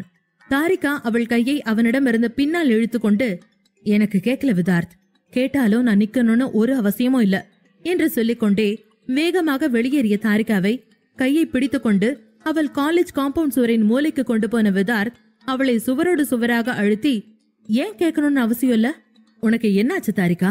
நான் என்னோட ஃபீலிங்ஸ அன்னைக்கு உன்கிட்ட ஷேர் பண்ணினேன். அதுல இருந்து நீ ஏன் இப்படி நடந்துக்கிற? நீ இப்ப வெளியால் மாதிரி ஆயிட்ட என்று கேட்டுக்கொண்டே அவள் கைகளை மறுபடியும் பிடித்தவன், இல்ல, முதல்ல நீ எனக்கு பதில் சொல்லு. இதெல்லாம் என்ன முட்டாள்தனம்? இதென்ன நெத்தியில குங்குமம்? உனக்கு இது கல்யாணம் பண்றதுக்கான வயசே கிடையாது. உன்னோட கல்யாணத்தை நான் அக்செப்ட் பண்ண மாட்டேன். நீ இதையெல்லாம் உடனே ரிமூவ் பண்ணு தாரிகா என்று சொன்னபடி அவளை நெருங்கினான் விதார்த். அதனால் பயந்து போன தாரிகா என்ன செய்வதென்று தெரியாமல் நடுங்கி போனாள். இல்ல, முதல்ல நீ எனக்கு பதில் சொல்லு. இதெல்லாம் என்ன முட்டாள்தனம்? இதென்ன நெத்தியில குங்குமம்? இது உனக்கு கல்யாணம் பண்றதுக்கான வயசே இல்ல. உன்னோட கல்யாணத்தை நான் அக்செப்ட் பண்ணிக்க மாட்டேன். நீ இதையெல்லாம் உடனே ரிமூவ் பண்ணு தாரிகா என்று சொன்னபடி அவளை வெறியோடு நெருங்கினான் விதார்த். அதனால் பயந்து போன தாரிகா என்ன செய்வதென்று தெரியாமல் நடுங்கி போனாள். ஆனால் தான் பயப்படுவதை காட்டிக்கொள்ளாமல், இல்ல நீ பேசாத விதார்த், உன் வாய மூடு. இப்படி முதல்ல என்கிட்ட பக்கத்துல வரவோ என தொடவோ ட்ரை பண்ணாத என்று கத்திக்கொண்டே ஒரே வீச்சில் அவன் ஆளுமையில் இருந்து வெளியேறினாள். அதே நேரம் விதார்த் அவள் தன்னை விட்டு விலகி வெளியேறுவதை பார்த்து அமைதி இல்லாதவனாக நடந்து கொண்டான். அவன் கையை சுவற்றில் ஓங்கி குத்தினான். அப்போது ஷாமிலி அவன் அருகில் வந்து, எதுக்கு வாலண்டியரா போய் அவமானப்படுற விதார்த்?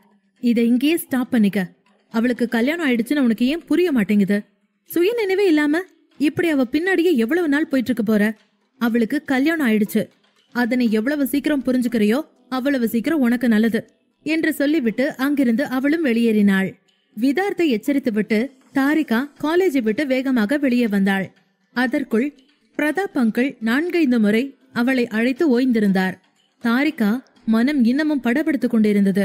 விதார்த்திடம் இப்படிப்பட்ட நடத்தையை அவள் எதிர்பார்க்கவில்லை. அவள் இதயம் மிகவும் வேகமாக துடித்துக் கொண்டிருந்தது. இனம் புரியாத பயமும் அதை புரிந்து கொள்ளும் முயற்சியும் எல்லாமே வீணாய் போய்க் கொண்டிருந்தது. இன்று விதார்த் அவளை தொட்டவுடன் அவளுக்கு அருவருப்பாக இருந்தது. அவள் மீது அவன் பலத்தை பிரயோகித்து அவளை ஆதிக்கம் செலுத்தும் நபர்கள் மீது அவளுக்கு கோபம் வந்தது. ஏன் ஒவ்வொரு ஆணும் தன்னுடைய விருப்பத்தை ஒரு பெண் மீது திணிக்க நினைக்கிறார்கள் என்று யோசித்துக் கொண்டே அழ ஆரம்பித்தாள் தாரிகா. தான் சந்திக்கும் ஆண்கள் ஏன் அப்படி அவர்கள் இஷ்டத்துக்கு நடந்து கொள்கிறார்கள்? ஒரு ஆணும் பெண்ணும் நண்பராக இருக்க முடியாது என்கிற தன்னுடைய அம்மாவின் வார்த்தைகளை தாரிகா நினைவு கூர்ந்தாள். முதலில் மயங்க், இப்போது விதார்த். இருவரும் தாரிகாவின் ஆண்கள் பற்றிய நம்பிக்கையை மாற்றி இருந்தார்கள். அவர்கள் 2 பேருக்குமே தாரிகாவின் சந்தோஷம் முக்கியமில்லை, அவர்களின் சுய சந்தோஷம்தான் பெரிதாக இருந்தது. இதையெல்லாம் யோசித்த தாரிகா அதன் பிறகு தன்னை கட்டுப்படுத்திக் கொண்டு கண்களில் நிற்கும் நீரோடு காலேஜை விட்டு வெளியே வந்தாள். அப்போது பிரதாப் அங்கிள் போனில் அவளை கூப்பிட்டுக் கொண்டே இருப்பதை பார்த்து பயந்து போனாள். கிட்டத்தட்ட 15 மிஸ்டு கால்கள் இருந்தன. இப்போது பிரதாப் அங்கிளிடம் எப்படி சமாளிப்பது? ஏன் போன் எடுக்கவில்லை என்று கேட்டால் என்ன சொல்வது என்று பயந்து கொண்டே மெல்ல பிரதாப் கார் அருகில் போக ஆரம்பித்தாள். அவளை பார்த்த பிரதாப் காரை விட்டு கீழே இறங்கினார். ஏமா, உனக்காக நான் எவ்வளவு நேரமா வெயிட் பண்றது? போனையாவது எடுத்து வர்றதுக்கு லேட் ஆகும்னு சொல்லலாம்ல என்று கோவித்துக் கொண்டார். தாரிகா பதில் எதுவும் பேசாமல் அமைதியாக அங்கேயே நிற்கவும் அப்போது மனஸ்வினி காரிலிருந்து இறங்கியபடி, அன்னைக்கு ஏதாவது நோட்ஸ் எழுத வேண்டி இருந்திருக்கும், அதனால கிளாஸ்ல உட்கார்ந்து எழுதிட்டு இருந்திருப்பாங்க, போன சைலண்ட்ல போட்டிருப்பாங்க இல்ல நீ என்று கேட்கவும் உடனே தாரிகாவும் ஆமாம் என்று தலையாட்டி சமாளித்தாள். அதன் பின் பிரதாப் அவர்கள் இருவரையும் காரில் ஏற சொல்லிவிட்டு அங்கிருந்து கிளம்பினார். இங்கே ஃபார்ம் ஹவுஸில் கேம்ப் ஃபயர் போட்டுக்கொண்டு எல்லோரும் வீட்டிற்கு வெளியே அமர்ந்திருந்தார்கள். அந்த பசுமை நிறைந்த அந்த ஃபார்ம் ஹவுஸில் இரவில் மட்டும் மிகவும் குளிர்ந்து போய் கிடந்தது. இரவில் அப்படி உட்கார்ந்து கேம்ப் ஃபயர் போட்டுக்கொண்டே அரட்டை அடிப்பது நன்றாக இருந்தது. மின்மினி சந்தோஷமாகத்தான் இருந்தாள். ஆனால் அவள் ஆரியனை மிகவும் மிஸ் செய்து கொண்டிருந்தாள். தேவையில்லாமல் காலையில் கோபமாக போனை கட் செய்து விட்டிருந்தாள். அதனால் ஆரியனும் அதற்கு பிறகு அவளை அழைக்கவே இல்லை. அப்படியென்றால் அவனும் தன் மீது கோபமாக இருக்கிறான் என்று அவள் நினைத்து கொண்டாள். மின்மினி இதையெல்லாம் யோசித்துக் கொண்டிருக்கும் போது ஆச்சி சூடான பாலை கொடுத்து, பிள்ளத்தாச்சி பொண்ணு, கண்டதை யோசிக்கிறதுக்கு பதிலா இந்த பாலை குடி என்று சொன்னார். ஆச்சி பால் டம்ளரை பிடித்துக் கொண்டிருப்பதை பார்த்து நிவாசினி அவளிடம் கிண்டலாக, மின்மினி, ஆச்சி உன்னை எப்படி பாத்துக்கிறாங்க பாத்தியா? நீ உண்மையிலேயே அவங்க மருமகளா இல்ல பேத்தியா இல்ல நீதான் அவங்க மூத்த குழந்தையான்னு எனக்கு தெரியல என்று கிண்டல் செய்தாள். உடனே யசோதா அவளை பார்த்து, நிவாசினி, சும்மா மின்மினியை கிண்டல் பண்றத நிப்பாட்டு. உன் பையனை பாரு, அவன் டைப்பர்ஸ் மாத்தணும்னு நினைக்கிறேன், அவனை கவனி முதல்ல என்று சொன்னார். அப்போது மகாதேவன், யசோதா கணவர் மோகன் இருவரிடமும் ஐயா திரும்பி மெல்லிய குரலில், இதனாலதான் லேடிஸ்க்கு நடுவுல உட்காரக்கூடாதுன்னு சொன்னேன். நாம பாட்டுக்கு தனியா கேம்ப் ஃபயர் போட்டோமா, விஸ்கிய கவுத்துனமான்னு கமுக்கமா சத்தமில்லாம இருந்திருப்போம். இப்ப பாரு, உன் பொண்டாட்டிக்கும் என் பொண்டாட்டிக்கும் யார் நல்ல மாமியார்னு சண்டை வந்துருச்சு என்று சொல்லி சிரித்தார். யசோதா கணவர் மோகனும் மகாதேவனும் அவருடைய வார்த்தைகளை கேட்டு சிரிக்க ஆரம்பித்தார்கள். அதன் பின் அனைவரும் மறுபடியும் கலகலவென பேச ஆரம்பித்தார்கள். மின்மினிக்கு அந்த பேச்சில் எந்தவித ஈடுபாடும் இல்லை. அவளால் எதையும் கவனிக்கவும் முடியவில்லை. அப்போது அவளுடைய போன் அடிக்க ஆரம்பித்தது. அவள் வேகமாக போனை எடுத்தாள். அது ஆரியனிடமிருந்துதான் வந்தது. பெரிய நிம்மதி பெருமூச்சோடு அழகான புன்னகையோடு அவள் தொலைபேசியை எடுத்தாள். அதன் பிறகு அமைதியாக ஹலோ என்றாள். அங்கிருந்து ஆரியனும் ஹாய் பொண்டாட்டி என்று கூப்பிட்டான். மின்மினி ஆரியனிடமிருந்து போன் வந்ததும் எல்லோர் முன்னாலும் அவனோடு பேசுவதற்கு வெட்கப்பட்டு கொண்டு அங்கிருந்து எழுந்து நடக்க ஆரம்பித்தாள். அதை பார்த்த ஆச்சி, எங்கம்மா போற என்று கேட்க மின்மினி, ஆச்சி, நான் கொஞ்சம் வாக்கிங் போயிட்டு வரேன், பால் சாப்பிட்டது ஒரு மாதிரியா இருக்கு என்று சொன்னாள். ஆச்சியும், சரிமா, இங்கனக்குள்ளேயே இரு, தூரமா போயிடாத, வெளிச்சத்துல நட, பத்திரமா போயிட்டு வா, இந்தா ஷால் எடுத்து போத்திக்க என்று சொன்னார். அதன் பிறகு அவளும் அந்த ஷாலை எடுத்து போர்த்தி கொண்டு போனோடு நடந்து போக ஆரம்பித்தாள். அதையெல்லாம் கேட்டுக்கொண்டிருந்த ஆரியன் அவளிடம், அங்கிருந்து ஏன் எந்திரிச்சு வர, எல்லார் கூடயும் ஒன்னா இருக்க வேண்டியது தானே என்று கேட்டான். அப்போது மின்மினி, இல்ல, எல்லாரும் முன்னாடியும் உங்க கூட பேச கஷ்டமா இருந்துச்சு, அதனாலதான் எந்திரிச்சு தனியா வந்தேன் என்று சொன்னாள். அப்போது ஆரியன் சிரித்து கொண்டே, ஏன் மினி குட்டி, உனக்கு இன்னுமா இந்த வெக்கம் போகல என்று குறும்பாக கேட்டான்.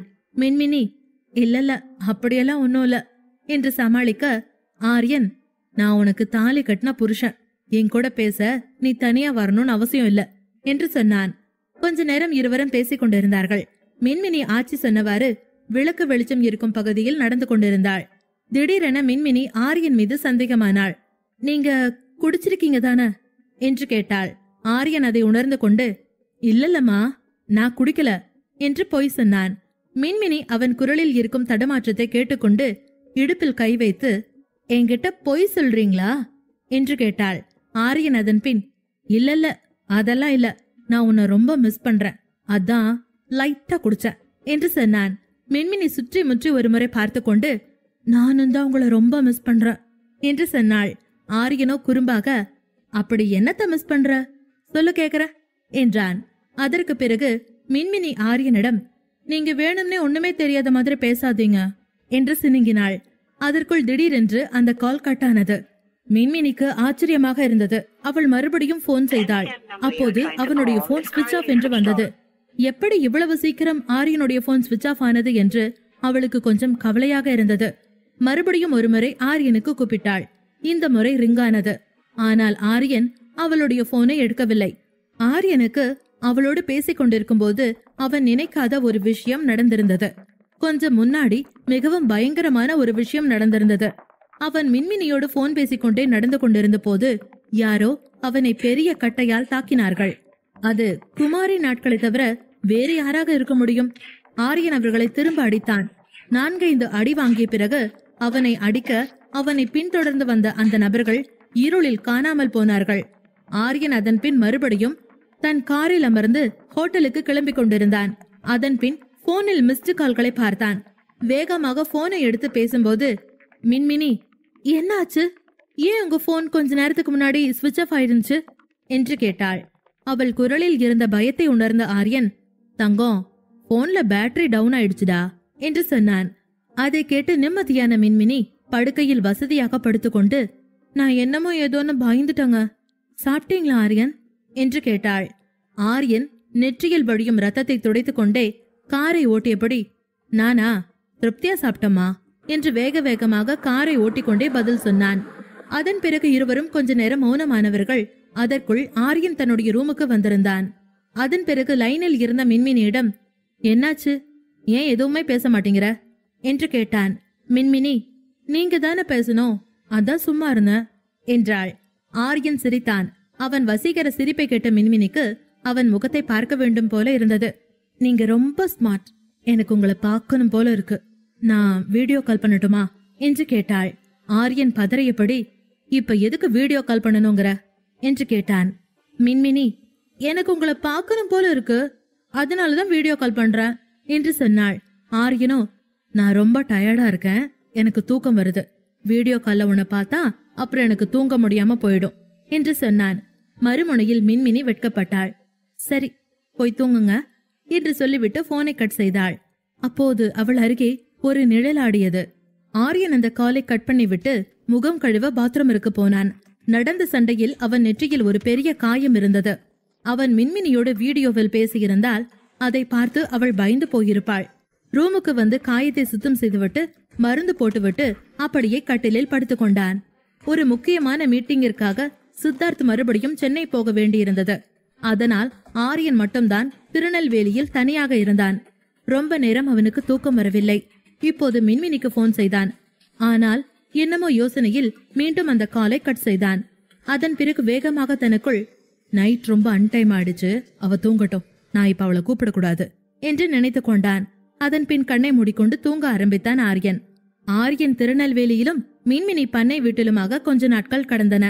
அப்போது மின்மினி மற்றும் ஆரியன் திருமணம் முடிந்து 1 வருடம் முடிந்திருந்தது. அதை பண்ணை வீட்டில் பிரமாதமாக கொண்டாட வேண்டும் என்று முன்பே ஆரியன் காரைக்குடி கல்யாணத்தில் சொல்லியிருந்தான். அதே போல மின்மினிக்கு கர்ப்பத்தின் 4வது மாதம் தொடங்கவிருந்தது. முதல் நாள் திருமண கொண்டாட்டத்திற்கு இன்னும் 2 நாட்கள் மீதமிருந்தன. அதுவரைக்கும் ஆரியன் திரும்பி வராததால் எல்லோருமே அவனுக்காக காத்திருந்தனர். இரவில் மின்மினி ஆரியனை நினைத்து கண்ணீரில் கண்ணை மூடிக்கொண்டு அவளுடைய ரூமில் இருந்தாள். ஆரியனை அதிகம் மிஸ் செய்து கொண்டிருந்தாள். அப்போது வெளியே சடசடவென மழை பூமி தொடும் சத்தம் கேட்டது. மின்மினி தன்னையும் மீறி உற்சாகமாக எழுந்து உட்கார்ந்து பால்கனியை பார்த்தாள். வெளியே மழை பெய்வது பார்த்து அவளுடைய சோகமான முகத்தில் ஒரு புன்னகை மலர்ந்தது. கொஞ்ச நேரம் மழையை வேடிக்கை பார்த்து கொண்டிருந்த மின்மினி திடீரென்று அப்போது அவளுடைய ஹெட்போனை ப்ளூடூத்தில் இணைத்து மொபைலை கட்டிலில் வைத்துவிட்டு பால்கனிக்கு வந்தாள். தொலைபேசியில் சொட்ட சொட்ட நனையுது தாஜ்மஹால் பாடலை லூப்பில் வைத்தாள். தொலைபேசியில் பின்னணி பாடல் ஒலிக்க மின்மினி பால்கனியில் வந்து மழை துளிகளை கையில் ஏந்தியபடி மழையோடு விளையாட ஆரம்பித்தாள். கைகளை தண்ணீரில் நிரப்பி அதை அங்கும் இங்கும் விசிறியடிக்க ஆரம்பித்தாள். மின்மினி பொதுவாகவே கிளாசிக்கல் டான்சர் என்றாலும் அவள் பல நேரங்களில் மற்றவர் முன்னிலையில் அமைதியாக இருக்குமாறு பழக்கப்பட்டிருந்தாள். உண்மையில் அவளுக்கு மழையில் டான்ஸ் ஆட மிக பிடிக்கும். பல நாள் அவள் வீட்டு மொட்டை மாடியில் மின்னல்களுக்கு போட்டியாக அவள் டான்ஸ் ஆடியிருக்கிறாள். அதெல்லாம் அவளுக்கு இப்போது செய்து பார்க்க வேண்டும் என்று தோன்றியது. அருகே எப்போதும் இருந்து அவளை கண்காணித்துக் கொண்டிருக்கும் ஆரியனும் அங்கே இல்லை. அதனால் தன் இஷ்டம் போல செயல்படலாம் என்று முடிவெடுத்த மின்மினி தான் கர்ப்பமாக இருக்கிறோம் என்பதையே மறந்து போனாள். தன்னை மறந்து டான்ஸ் ஆட ஆரம்பித்தாள். ஆடிக்கொண்டே பால்கனியில் இருந்து ரூமுக்கு வந்தவள் அப்போது அறையின் தரையெங்கும் மழை சாரல் பட்டு ஈரமாக இருந்தது. ஆனால் அவள் அதை கவனிக்காமல் ஆடிக்கொண்டே இருக்க அப்போது கீழே இருந்த நீர் அவள் காலை வழுக்கச் செய்தது. மின்மினிக்கு அப்போதுதான் தன்னுடைய குழந்தையின் ஞாபகம் வந்தது. வழிக்கு கீழே விழப்போகிறோம் என்று தெரிந்ததும் சட்டென வயிற்றை 2 கைகளாலும் பிடித்துக் கொண்டாள். மழை வரவும் சந்தோஷமான மின்மினி தன்னை மறந்து டான்ஸ் ஆட ஆரம்பித்தாள். கீழே நீர்த்துளிகள் சிந்தி இருந்ததால் அதில் அவள் கால்பட்டு வழுக்கி விழப்போகையில் அப்போது யாரோ அவளை பிடித்தார்கள். மின்மினி தலையை திருப்பி யார் என்று பார்க்க ஆரியன் தான் தன்னை கீழே விழாமல் பிடித்திருப்பதை பார்த்தாள். ஆரியன் அதன் பின் மின்மினியின் காதில் இருந்த ஹெட்போனை கழற்றிவிட்டு கோபமாக, உனக்கு கொஞ்சமாவது அறிவிருக்கா? ரூம்ல தண்ணி இருக்கு, நீ பாட்டுக்கு உன்ன மறந்துட்டு டான்ஸ் ஆடுற என்று கத்தினான். ஆரியன் சொல்வதை கேட்டு மின்மினி கண்களை விளக்கி கீழே பார்த்தபடி, சாரி சாரி, ஏன் தப்புதான் என்று சொன்னாள். அப்போது ஆரியனும் மழையில் நனைந்திருந்தான். இருவரும் அப்போது நெருக்கமாக இருந்ததால் ஆரியன் அவளை பார்த்து, சரி போய் முதல்ல டிரெஸ் மாத்து, நான் போய் ரூமை கிளீன் பண்ண யாரையாவது கூட்டிட்டு வரேன் என்று சொன்னாள். மின்மினி ஆரியன் தன்னை பார்க்க வந்த சந்தோஷத்தில் தலைக்கால் புரியாமல் இருந்தாலும் அதை காட்டிக்கொள்ளாமல் சரி என்று தலையசைத்து பாத்ரூம் நோக்கி சென்றாள். மின்மினி உடை மாற்றிக்கொண்டு வரும்போது ஆரியனும் ஆடையை மாற்றியிருந்தான். அந்த ரூமும் சுத்தமாக இருந்தது. மின்மினி மெதுவாக ஆரியனின் அருகே சென்று அவனை பின்னால் இருந்து அணைத்துக் கொண்டாள். ஆரியனுக்கும் இன்னும் கோபம் தீரவில்லை. அதே கோபத்தோடு, நாளாக நாளாக நீ ரொம்ப கேர்லெஸ்ஸா இருக்கிற பேபி என்று சொன்னான். மின்மினி அவனை அணைத்துக் கொண்டு, சாரி சாரி, எனக்கு இங்க தனியா இருக்க ரொம்ப போர் அடிச்சது. அப்ப பார்த்து மழை வரவும் எனக்கு ஜாலி ஆயிடுச்சு. அதனாலதான் தண்ணி கீழே இருக்கிறத நான் கவனிக்கல என்று சொன்னாள். ஆரியன் அவளை பிடித்து தன் முன் நிற்க வைத்து, போர் அடிச்சுச்சா? அப்படின்னா போர் அடிக்காம இருக்கணும்னா நீ என்ன வேணா பண்ணுவியா என்று கேட்டான். மின்மினி வேகமாக இடது வலதாக தலையை ஆட்டி, இல்லங்க, இனிமே நான் இப்படி பண்ண மாட்டேன் என்று சொன்னாள். அதன் பின் ஆரியன் அவளை பார்த்து சிரித்து, உனக்கு என்ன சொல்லிக் கொடுத்தாலும் நீ இப்படிதான் பண்ண போற, கொஞ்சம் கூட அறிவுங்கிறது வளரவே மாட்டேங்குது என்று சொன்னான். மின்மினி சிரித்து கொண்டே, இல்ல, இனிமே நிஜமாவே நான் இப்படியெல்லாம் டான்ஸ் பண்ண மாட்டேன். சாரி, நான் இன்னைக்கு பண்ணினத 5 மாசத்துக்கு அப்புறம் பண்ண மாட்டேன், சாமி சத்தியம் என்று சொல்லிக்கொண்டு ஆரியன் கை மீது சத்தியம் செய்தாள். அதன் பின் ஆரியன் கையை பிடித்துக் கொண்டு மின்மினி அவன் கைகளை முத்தமிட்டாள்.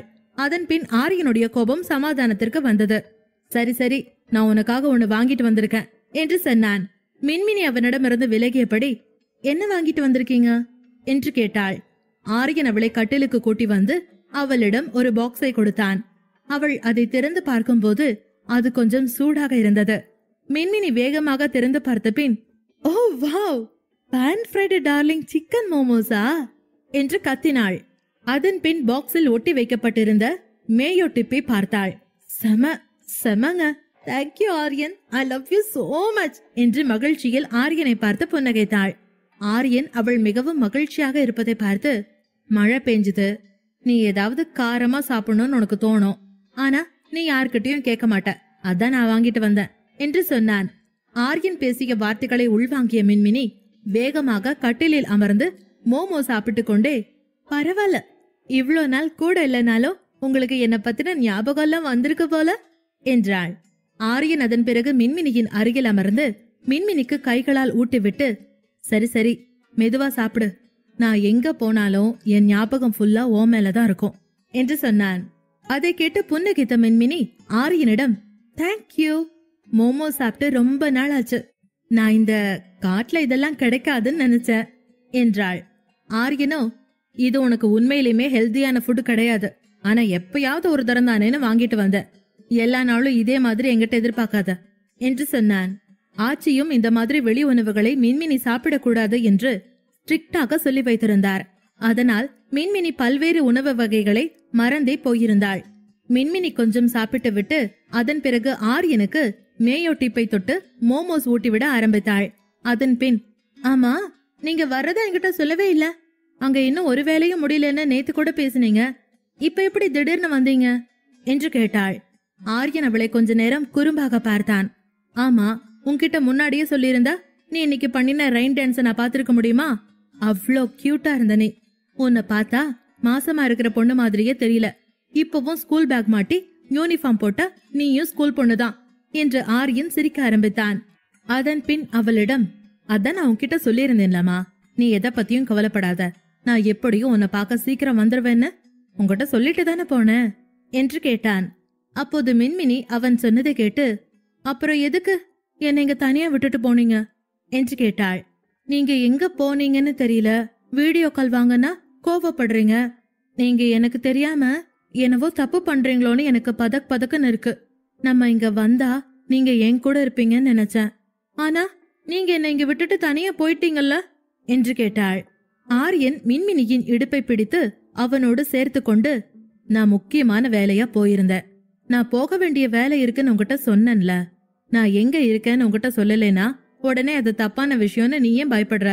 நம்ம குழந்தை இந்த பூமிக்கு வர்றதுக்கு முன்னாடி சில பழைய கடனை எல்லாம் வசூல் பண்ண வேண்டி இருந்துச்சு.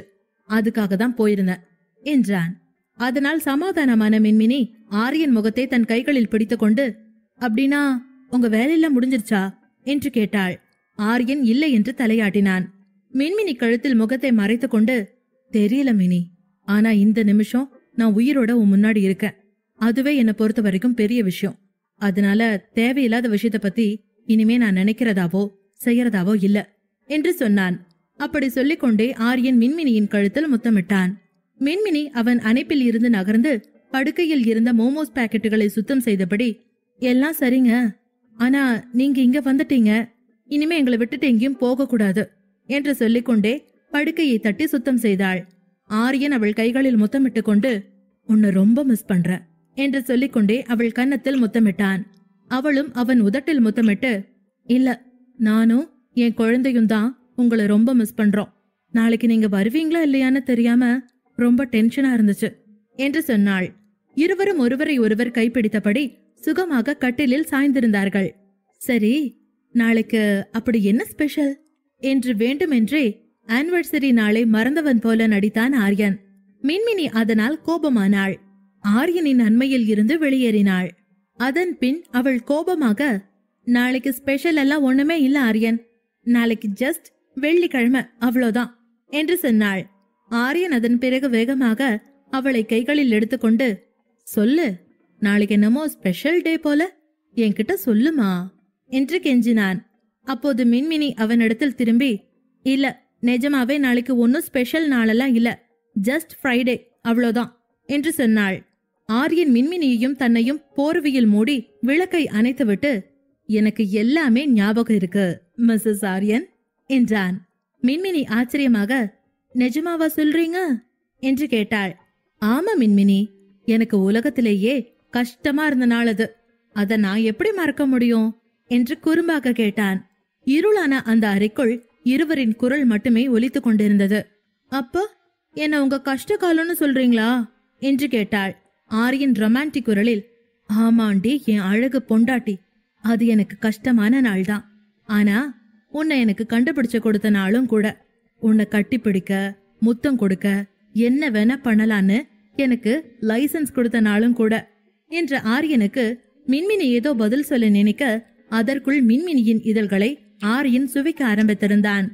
விகாஷ் ஸ்ருதியை தன்னுடைய கைகளுக்குள் வைத்து தூங்கிக் கொண்டிருந்தான். அப்போது அவனுடைய போன் சத்தம் கேட்டது. யார் அழைத்திருக்கிறார்கள் என்று வைப்ரேட் ஆகிக் கொண்டிருக்கும் போனை அவன் எடுத்து பார்த்தபோது அதில் மயங்கின் நம்பர் வந்து கொண்டிருந்தது. ஸ்ருதியை பத்திரமாக தள்ளி படுக்க வைத்துவிட்டு விகாஷ் அந்த போனை எடுத்தான். அப்போது மயங்க், ஹலோ அண்ணா, நான் தான் பேசுறேன். நான் நினைச்ச மாதிரி இங்க எதுவுமே நடக்கல, இப்ப என்ன பண்றது என்று கேட்டான். அதை கேட்ட விகாஷ், என்னடா போய் கொஞ்ச நாள் தான் ஆச்சு, அதுக்குள்ள அவங்க எப்படி நீ கேட்டதை செஞ்சு தருவாங்க, கொஞ்சம் வெயிட் பண்ணு என்றான். அதற்கு மயங்கோ, இல்ல விகாஷ் அண்ணா, இன்னைக்கு கூட என்னோட டிரான்ஸ்பர் விஷயமா தான் பேசினேன். ஆனா அவங்க எனக்கு அதை குடுக்கற மாதிரி தெரியல.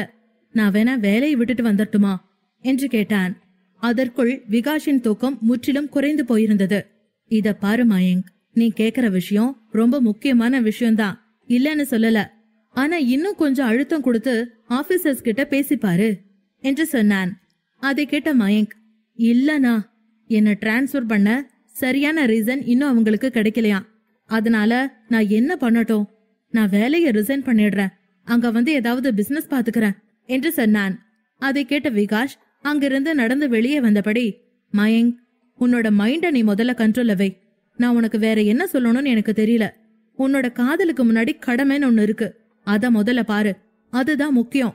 டியூட்டில ஜாயின் பண்றதுக்கு முன்னாடி சத்திய பிரமாணம் எடுத்திருப்ப, அத ஞாபகம் வச்சுக்க என்று சொன்னான். அதை கேட்டு மயங்கால் எதுவும் பேச முடியாமல் மௌனமானான். அப்போது விகாஷ், சரி, நீ தாரிக்காட்ட எதுவுமே பேசலன்னு கேள்விப்பட்ட, ஏன், என்ன விஷயம் என்று கேட்டான். அதை கேட்ட மயங்க், அண்ணா, அவ நம்பர் என்கிட்ட இல்ல, அவ நம்பர் வேணும், எனக்கு அனுப்பி வைங்க. அதை கேட்ட விகாஷ், சரி தாரிகா நம்பர் வேணும்னா வாட்ஸ்அப்ல கேட்க வேண்டியதானே, எதுக்கு காலங்காத்தால தேவையில்லாத சென்டிமெண்ட் சீனை போட்டு ஏன் தூக்கத்தை கெடுக்கிற என்று திட்டினான். அதற்கு மயங்க், நான் என்ன பண்றது, எனக்கு டியூட்டி ஷிப்ல போட்டிருக்காங்க. இந்த கடல்ல நெட்வொர்க் கிடைக்கிறது உனக்கே தெரியும். அதனாலதான் இவ்வளவு நாள் என்னால உனக்குமே கூப்பிட முடியாம போயிடுச்சு என்று சொன்னான். விகாஷ் அதை கேட்டுவிட்டு, சரி போனை வை, நான் தாரிகாவோட நம்பரை உனக்கு மெசேஜ் பண்றேன், நீ பேசு என்று சொல்லிக்கொண்டு விகாஷ் அந்த காலை கட் செய்தான். அதன் பிறகு தாரிகாவின் எண்ணை மயங்கிற்கு அனுப்பினான். தாரிகாவின் நம்பர் வந்தவுடன் மயங்க் மிகவும் சந்தோஷமாய் துள்ளி குதித்து கொண்டு அவளுக்கு உடனே கால் செய்தான். அப்போது அதிகாலை 4:30 மணி. அவனுடைய மனநிலையை தாரிகாவை தவிர வேறு யாராலும் புரிந்து கொள்ள முடியாது என்று மயங்க் நினைத்து கொண்டிருந்தான். தாரிகா தன்னுடைய போனில் வைப்ரேஷன் சத்தம் கேட்டு எழுந்து பார்த்தாள். யாரோ ஒரு புது நம்பரில் இருந்து கால் வரவும் அவள் அந்த அழைப்பை எடுக்கவில்லை. மீண்டும் ஒருமுறை போன் வைப்ரேட் ஆக ஆரம்பித்ததும் தூக்கம் முழுவதுமாக கலைந்து போனது. அவள் எழுந்து போனை அட்டன் செய்து, யார் நீங்க, எதுக்கு என்ன இந்த நேரத்துல கூப்பிடுறீங்க என்று மெதுவாக பேசினாள். மனஸ்வினி தூங்குவதால் அவளை தொந்தரவு செய்ய அவள் விரும்பவில்லை. அப்போது அந்த பக்கத்திலிருந்து, தாரிகா, நான் தான் மயங்க் என்ற மயங்கின் குரல் கேட்டது. அவன் குரல் கேட்டதும் தாரிகாவின் உடல் சிலிர்த்து அடங்கியது. இன்னொரு கையால் போனை பிடித்துக்கொண்டு, சொல்லுங்க என்று சொன்னாள். மயங்க், நீ தூங்கிட்டு இருந்தியா என்று கேட்டான். அதை கேட்ட தாரிகா, இந்த நேரத்துல வேற என்ன பண்ண முடியும், தூங்குதான் முடியும் என்று சொன்னாள். இன்னொரு பக்கம் நீண்ட நாட்களாக அவளோடு பேசுவதற்காக காத்திருந்த மயங்க் பொறுமை இழந்து தாரிகாவிடம் அடுத்து என்ன பேசுவது என்று புரியாமல் தவித்தான். அதன் பின் தாரிகாவே, நான் பேசினா உங்களுக்கு பிடிக்காதுன்னு தான் உங்க நம்பர் கூட நான் யார்கிட்டயும் வாங்கிக்கல. நீங்களே நான் வேணான்னு தான் என்னை விட்டு தூரமா போயிட்டீங்க. அதுக்கப்புறம் போன்ல பேசி உங்களை கஷ்டப்படுத்த விரும்பல என்று மென்மையாக ஆனால் அதே நேரம் உறுதியான குரலில் சொன்னாள். அதை கேட்ட மயங்க், நான் கூப்பிட்டதுதான் உனக்கு பிடிக்கலன்னு நினைக்கிறேன். போன் எடுத்ததும் எதுக்கு இந்நேரத்துக்கு கூப்பிடுறீங்கன்னு கேட்டியே, அதுக்கு என்ன அர்த்தம் என்று கேட்டான். தாரிகாவோ, இல்ல, நீங்க தப்பா நினைச்சிட்டீங்க, மனஸ்வினி பக்கத்துல தூங்கிட்டு இருந்தா, அதான் அப்படி கேட்டேன், சாரி என்று சொன்னாள். ஓஹோ, நீ இன்னும் அவ கூட தான் தூங்குறியா? இப்ப நான் உன் கூட பேசணும்னா ஏதாவது டைம் லிமிட் வச்சிருக்கியா? அப்படின்னா சொல்லிரு. ஏன்னா எனக்கு ஷிப்ல எப்ப வேணா டவர் கிடைக்கும். அப்ப பார்த்து நான் கூப்பிட்டா நீ டிஸ்டர்ப் பண்றேன்னு நினைக்க கூடாதுல்ல என்று கோபமாக சொன்னான். அதை கேட்ட தாரிகா, இல்லங்க, நீங்க எப்ப வேணா கூப்பிடுங்க, நான் பேசுறேன் என்றாள். மயங்க், நம்ம ரூம் எதுக்கு இருக்கு தாரிகா, அங்க போய் தூங்கலாம்ல என்று கேட்டான். அதற்கு தாரிகாவோ, இல்ல, எனக்கு தனியா தூங்குறதுனா பயம், அதான். நீங்க வேற இல்ல என்று இழுத்தாள். அதன் பின் மயங்க் அமைதியானான். சரி, இதான் என்னோட நம்பர், சேவ் பண்ணிக்கோ, அப்புறமா கூப்பிடுறேன், இப்ப நீ போய் தூங்கு என்றான். தாரிகா சரி என்று சொல்லிவிட்டு போனில் மயங்கின் எண்ணை ஹஸ்பண்ட் என்று சேவ் செய்தாள். செய்துவிட்டு அதே எண்ணை பார்த்து கொண்டிருந்தாள். மயங்க் அவளுக்கு கால் செய்யும் வரைக்கும் தாரிகா விதார்த் தன்னிடம் நடந்து கொண்டதை நினைத்து பலவிதமாக குழம்பி போயிருந்தாள். மயங்கின் கால் அவளுக்கு சந்தோஷத்தையும் கூடவே ஒருவித பயத்தையும் கொடுத்தது. விதார்த் பற்றி மயங்கிடம் சொன்னால் என்ன நடக்கும் என்று யோசிக்க ஆரம்பித்தாள்.